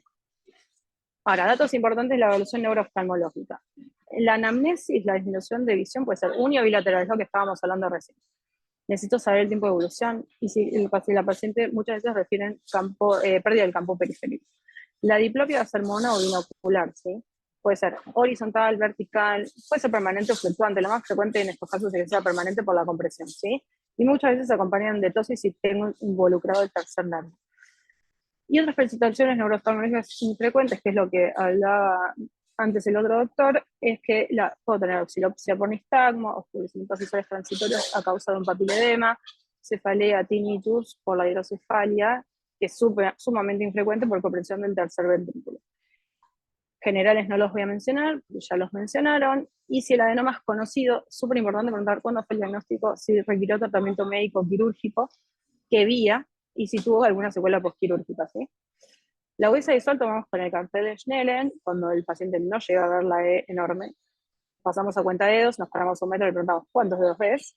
Si no ve, movimiento de manos, que es mover la mano, literal, adelante del ojo. Y si eso tampoco lo ve, iluminamos con una linterna, y si tampoco lo ve, ya eso es, decimos visión no luz, que sería la famosa amaurosis que todos conocemos. Ahora, importante, pueden haber cambios visuales postquirúrgicos en pacientes que pueden ser secundarios a la recurrencia del tumor, a la caída del quiasma, que era lo que se hablaba antes, la expansión de la grasa celular, y en pacientes que recibieron radioterapia, radionecrosis. Entonces es muy importante siempre tomar la agudeza visual de estos pacientes, por más que ya estén operados y que todo venga bien, porque puede pasar alguna de estas cosas y está bueno tenerlo en cuenta. Segundo paso del examen, hacer el test de colores, que se puede hacer con un test de Ishihara, o mismo con una tapa roja de la fotorretín, si no tenemos a mano de Ishihara, o la lapicera, ¿sí? Los movimientos oculares y el cover test, que son estas dos formas de evaluación de los pacientes. La evaluación pupilar, para ver si hay defecto pupilar frente operativo, que es lo que ya estábamos charlando antes, o si tienen anisocoria, miosis, midriasis. Esto es importante en los casos de diplopia, para ver si tiene un Horners, para ver si tiene un tercer nervio, ¿sí? Campo visual por confundición, que lo decía el doctor Lucas antes, ¿sí? Es muy importante para correlacionar si el defecto tiene sentido o no, porque muchas veces el paciente le apretó con ganas el campo, la campimetría, y parece que está bien y de repente está muy mal, entonces no tiene correlación con el examen clínico. La BMC, la presión intraocular y el fondo de ojos. Y estudios complementarios ya se habló, pero neuroimágenes, laboratorio, el OCT, sobre todo estos dos. Además el macular me va a ayudar si tiene alguna otra patología que necesitemos saber. El campo visual y los potenciales evocados visuales en algunos casos. Y el seguimiento se realiza en 3 a 12 meses. Y el objetivo principal para todos es que el paciente preserve la agudeza visual. Y esto es un poco de lo que se pidió hablar, que era el rol del OCT en el estudio y manejo de los tumores de hipófisis. Este es el OCT, es un aparato, como verán, que no realiza contacto con el ojo del paciente, no tiene rayos, porque muchas veces entran preguntando si se sacan las cadenitas, si le va a hacer que la radioterapia, que no sé qué, bla, bla, bla. No, esto es láser, es inocuo, está aprobado para el ojo, no toca el ojo, el paciente puede pestañear durante el estudio, o sea, es muy cómodo, se hace en 2 minutos, y el paciente se va chocho sin necesidad incluso de tener que dilatarse. Dato importante. En la mayoría de los OCT por lo menos no es necesario. Y para revisar un poco este tema, agarré estos 3 papers que hablan de que la recuperación visual en realidad es difícil de predecir después de una cirugía, pero que lo que se buscó es que con el OCT se encontró el valor pronóstico que puede aportar a esta patología. Entonces, lo importante es que realice una medición objetiva del daño estructural, que no depende del campo visual, que es subjetivo, porque el paciente es el que está tocando el botón, de la capa de fibras nerviosas, que es la RNFL, y la capa de células ganglionales, que es lo que nosotros decimos CCG. Su interpretación requiere precaución. ¿Por qué? Por esto que hablábamos antes, errores de segmentación, o sea que los pacientes vienen para otro lado y le hicieron mal el estudio, enfermedades y variaciones anatómicas, por ejemplo el glaucoma me puede dar lo mismo que me da un tumor de hipófisis, o sea que hay que tener mucho cuidado. Esto, mismo la miopía, también puede disminuir el grosor de la capa de células ganglionales, entonces parecer alterado. Y en estos 2 papers lo que se vio fue que en la capa de fibras preoperatoria, un valor menor a 85 mitras fue indicativo de una peor recuperación visual. Una capa de fibras normal o con una alteración leve indicó una recuperación más rápida, que algo se hablaba antes en las preguntas. No se sabe muy bien el tiempo de recuperación. Lo que más se vio fue de 3 a 6 meses, pero de 6 meses en adelante también hubo estudios que probaron que había algo de recuperación, incluso cuando los pacientes tenían una capa de fibras normal en menos de 6 semanas, incluso días después de la cirugía. Entonces es muy relativo, ¿sí? Depende mucho de cada paciente. Ahora, si ya tenía una capa de fibras adelgazada, la recuperación es más lenta. Puede durar hasta 6 meses, que es lo que les contaba recién. Y ellos vieron que el espesor inferior de la capa de fibras fue el predictor más fuerte de recuperación del campo visual. Con respecto a la capa de células ganglionares, esta demostró mayor sensibilidad que la capa de fibras para detectar daño por compresión crónica. Incluso puede estar alterada antes que la capa de fibras y antes que el campo visual. O sea, estos dos estudios pueden darme normal y la ganglionar alterada, y en realidad la que marca más sensibilidad es este. El sector macular superior interno fue el de mejor valor pronóstico postoperatorio, ¿sí? Y fíjense lo siguiente, si el afinamiento era leve, el 96% lograron una buena agudeza visual y el 89% recuperaron el campo visual. Básicamente, para concluir sobre este tema, la capa de fibras es útil para el pronóstico de recuperación funcional, pero la capa de células ganglionares fue más sensible para detectar el daño temprano e incluso subclínico. Pero obviamente la combinación es lo que más me va a servir para un valor pronóstico global. Eso sería todo. La evaluación neurooftalmológica entonces es clave para el diagnóstico y pronóstico visual en la patología hipofisaria, por todas estas variaciones que puede tener un paciente que hablábamos, mismo de enfermedades oftalmológicas que capaz uno no lo tiene en cuenta en ese momento. El crecimiento prolongado permite detectar recaídas o complicaciones visuales tardías tras la cirugía. Muchas gracias. Bueno, Clary, buenísimo en tiempo también.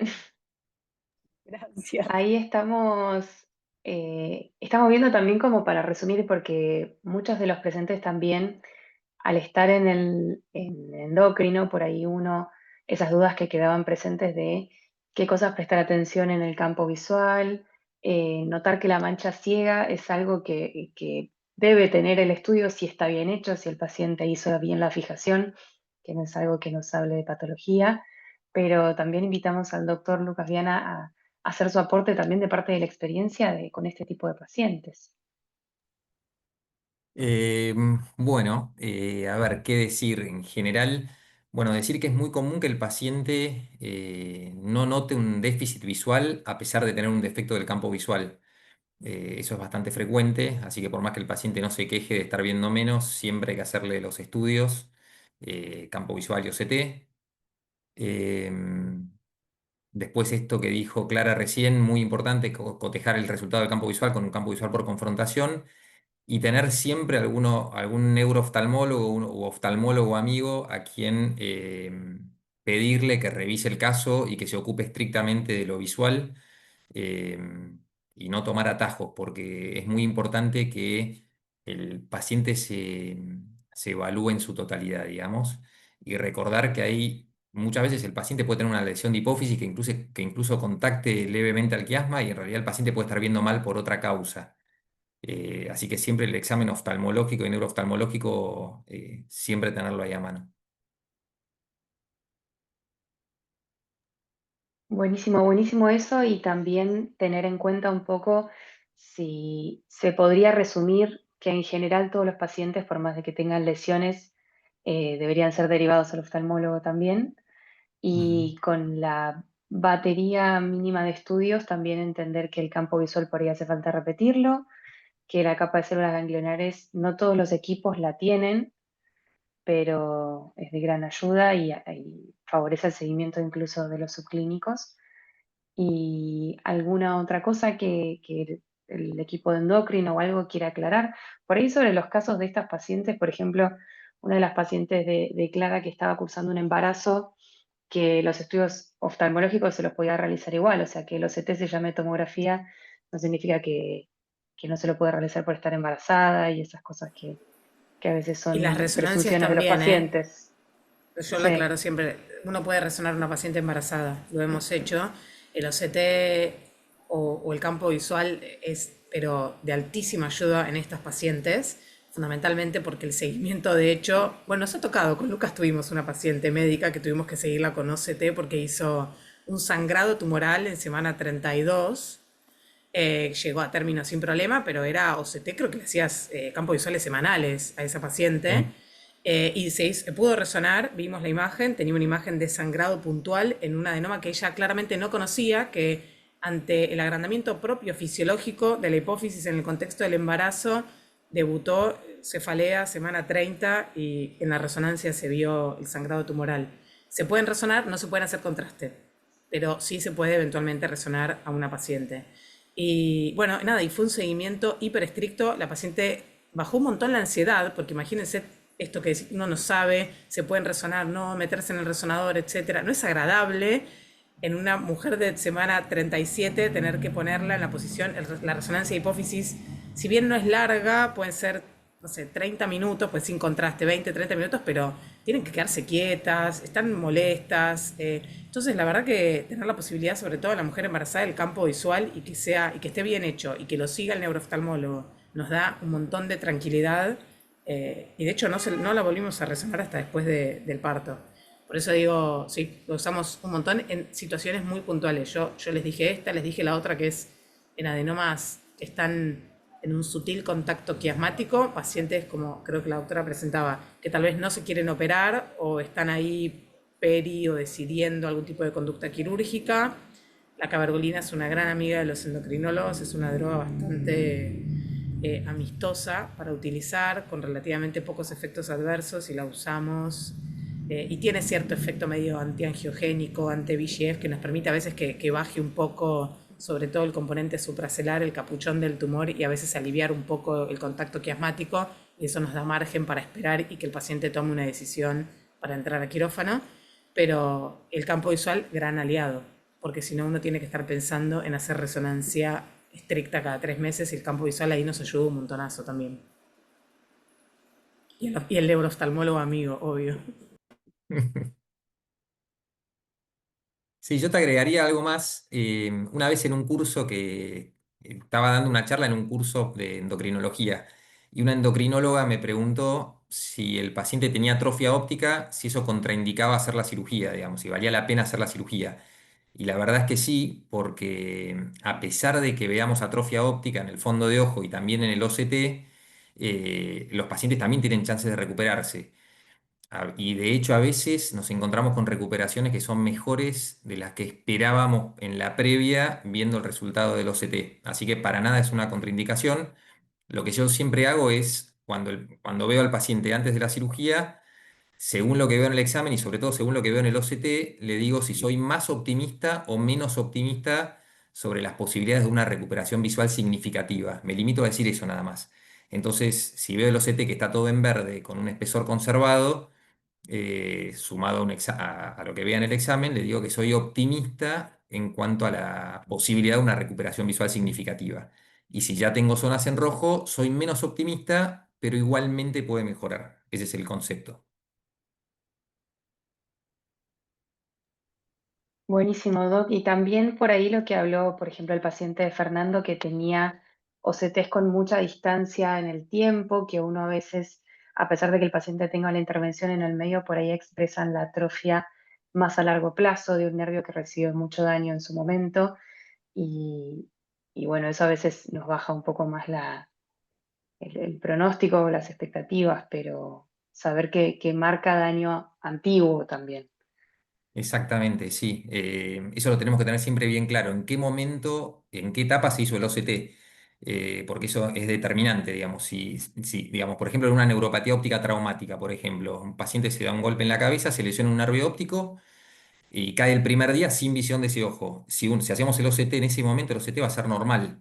Y la atrofia en el fondo de ojo y el afinamiento de la capa de fibras en el OCT lo vamos a ver recién a las 6 semanas.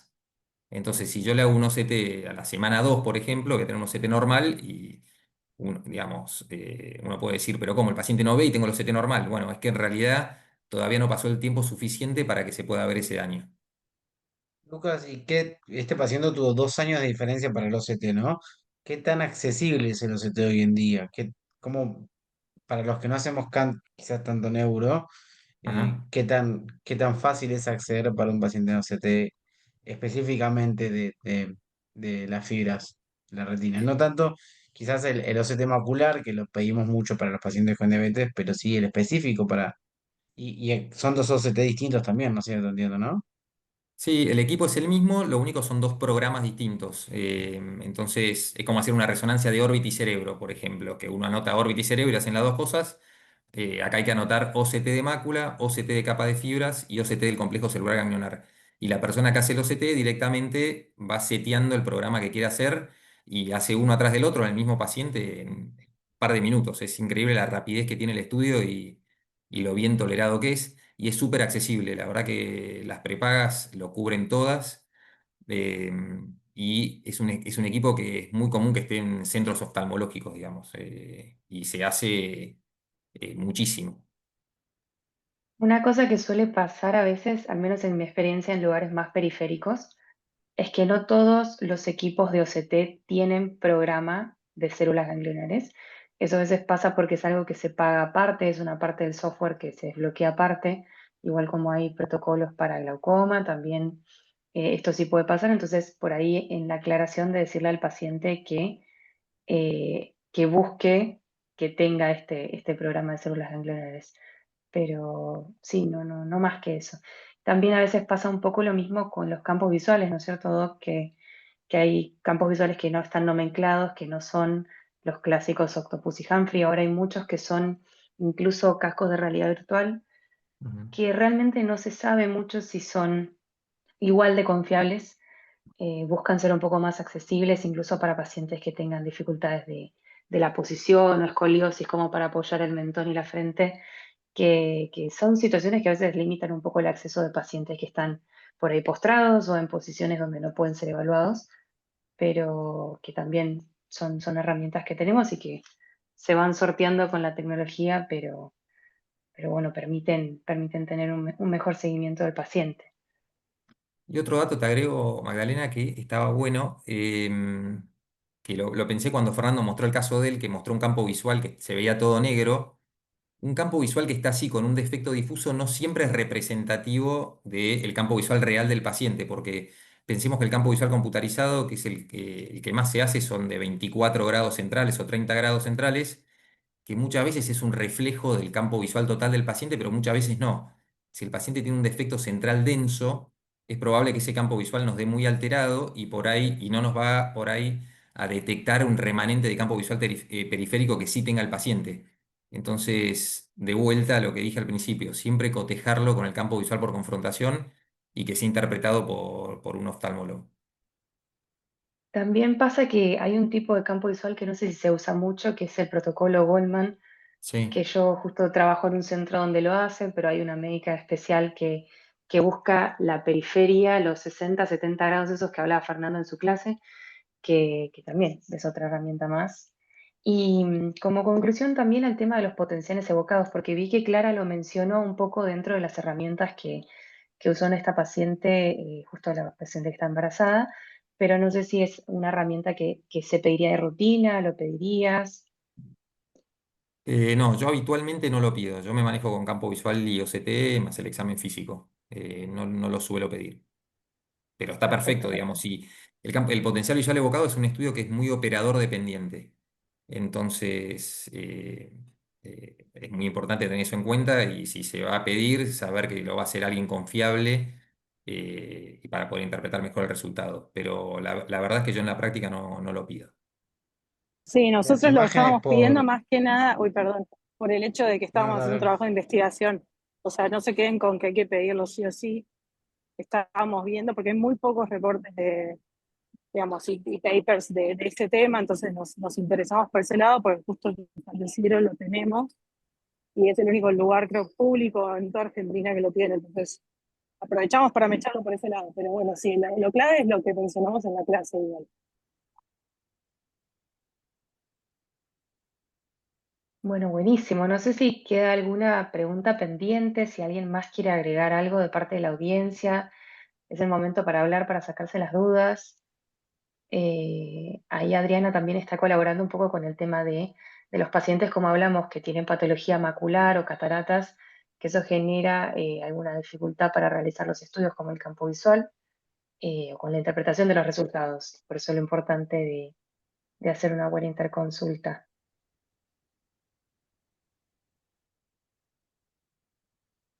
Creo que lo más importante es el manejo interdisciplinario, que es lo que abogamos desde estos tipos de webinar que hacemos. Que haya, nosotros tuvimos congreso la semana pasada, la verdad que hubo mucha actividad académica jueves, viernes y sábado, y que haya mucha gente conectada después de un congreso bastante intenso. habla de que está bueno este manejo interdisciplinario y agradecemos un montón, obviamente, a todos los que se conectaron porque lunes, fin de año, sí, hasta ahora es un montón. También queremos aprovechar a la doctora Ana Melgarejo, no sé, Ana, si tenés alguna otra particularidad de tu experiencia que no quieras también de parte del oftalmológico, porque por ahí nosotros tenemos contacto en otras patologías también, pero Sí, en no, por este ahí caso, la doctora mencionó otra patología como los meningiomas, pero hay como los craneofaringiomas, perdón, pero hay varias patologías en la región que hacen al diagnóstico diferencial y ahí sí encontramos diferencia con respecto a cómo es la lesión, sí, si es más, más sólida, más quística, más aspirable o no aspirable quirúrgicamente, si hay que disecarla más del quiasma. Obviamente los craneofaringiomas en general son lesiones más difíciles de resecar, donde uno tiene que separarlos del quiasma, pueden estar adheridos, tener calcificaciones, y en esos casos, por más que por ahí el OCT esté bien y demás, nosotros durante la cirugía podemos generar una lesión porque son lesiones que son adherentes y por ahí no están tan mal en el preoperatorio, como a diferencia de los adenomas más comunes, digamos. Yo tenía una pregunta para Lucas, porque nos pasó en el último tiempo lo que vos mencionaste primero que nada, que vienen pacientes con alteraciones visuales muy severas, los cuales no las notaron de antes, llegando a tener amaurosis unilateral, mujeres jóvenes, nos pasó en el último tiempo con varios meningiomas. Uno lo esperaría más en una lesión por ahí, o sea, tan severo que sea una lesión aguda o algo como vemos en las apoplejías y demás, pero en realidad son pacientes con meningiomas. Yo no sé si porque hay una adaptación de todo el sistema hasta que de repente el mecanismo de adaptación falla o compensan, no sé cómo es, pero realmente muy severas al diagnóstico, por lo menos en el ámbito hospitalario fundamentalmente. Sí, eso a veces pasa cuando el paciente todavía tiene campo visual central indemne. Por ahí tiene un defecto periférico muy denso que el paciente no nota porque todavía le queda un remanente de campo visual que le permite ver bien en el centro y por ahí hasta que no se afecta esa parte el paciente no lo nota. Y aprovecho tu pregunta para sugerir que siempre, antes de un tratamiento médico o un tratamiento quirúrgico, tengan un examen oftalmológico o neurooftalmológico formal y un campo visual y un OCT previo a la cirugía, porque es muy notorio que el paciente nota mucho más el defecto visual después de operado que antes de operado. Y muchas veces uno revisa al paciente preoperatoriamente y después de la cirugía y el examen objetivo está exactamente igual, incluso a veces mejor en el posoperatorio, pero el paciente insiste que después de la cirugía ve peor y Sí. bueno, eso para, digamos, para cuidarse bien de tener toda una buena foto de cómo estaba el paciente antes, ¿no? Perfecto.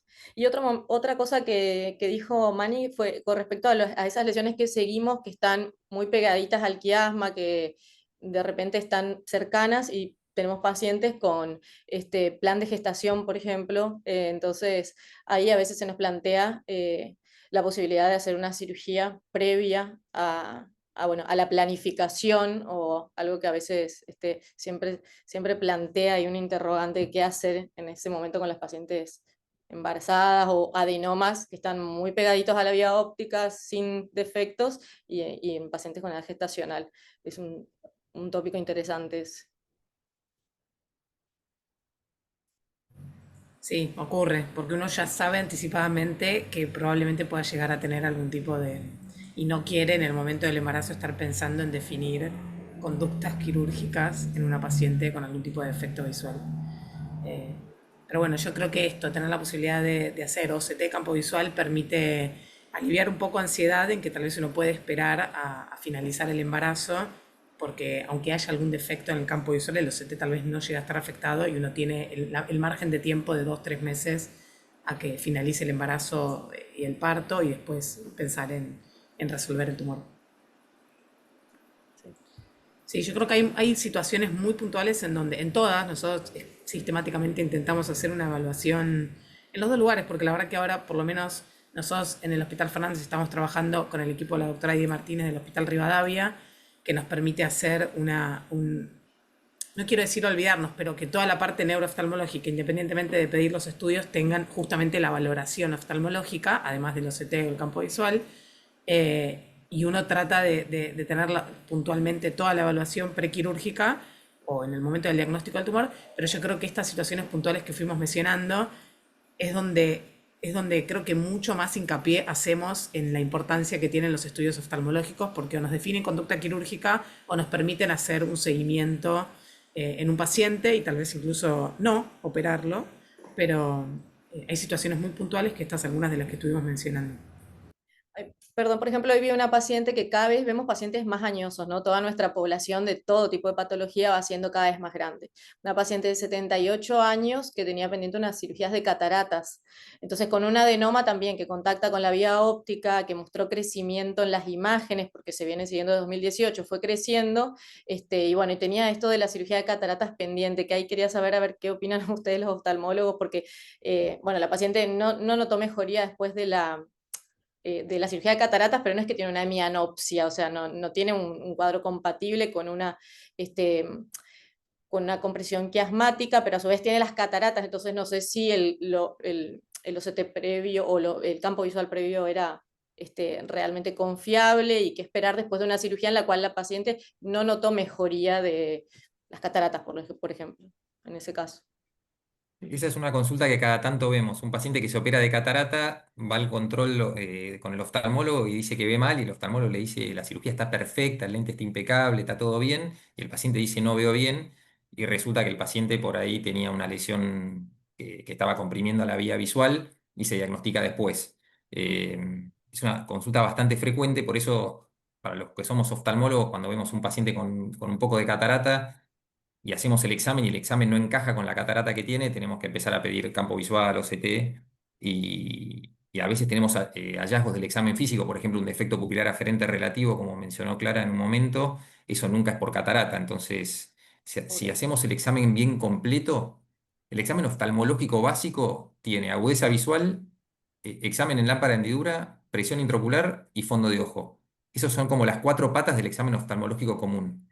Pero a todo eso le falta visión de los colores, campo visual por confrontación, movimientos oculares, reflejos pupilares, que todo eso nos da un montón de información y nos permite pescar estas cosas. Ok, sí, bueno, sí, fundamentales como, como la paciente embarazada, digamos, pacientes añosos que contacta la vía óptica, que tienen otras patologías oculares, obviamente, pues son pacientes grandes y nosotros tenemos que tomar la decisión a ver si una cirugía que tiene mucho más morbilidad que la de cataratas va a Ujú. aportar algo, digamos. Sí, puede confundir más, me imagino, en un paciente con una catarata muy avanzada, que está viendo poco, también con la catarata muy avanzada, por ahí te cuesta ver el fondo de ojo, no puedes ver con detalle el color del nervio óptico. El OCT en una catarata que está muy avanzada puede ser que no tenga la luminosidad suficiente la imagen y por ende la interpretación tampoco sea la correcta. Pero bueno, también ahí de vuelta los reflejos pupilares nos pueden ayudar, por ejemplo, si tiene un reflejo muy lento, un defecto pupilar aferente relativo, eso nos hace pensar que hay otra cosa dando vueltas. Si el paciente, a pesar de una catarata muy avanzada, tiene una contracción vigorosa de las dos pupilas y no hay defecto pupilar aferente relativo, posiblemente vayamos más tranquilos a operar la catarata.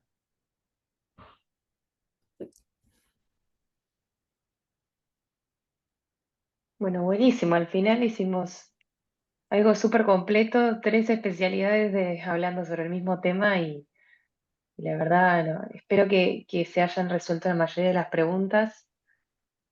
No sé si alguien más de la audiencia tiene ganas de preguntar algo, de levantar la mano, de participar, pero también en honor al tiempo, como dijo Fer, ya fin de año, son las 9. Pero bueno, Gracias la a verdad Ana es por que participar, por agregar la pata neuroquirúrgica que viene súper bien siempre a esto, lo necesitamos completamente. Sí, la verdad muchas gracias. Estuvo buenísimo tener la posibilidad que a veces uno no puede juntar más de una especialidad, dos, ya tres, es un montón, así que muchas gracias.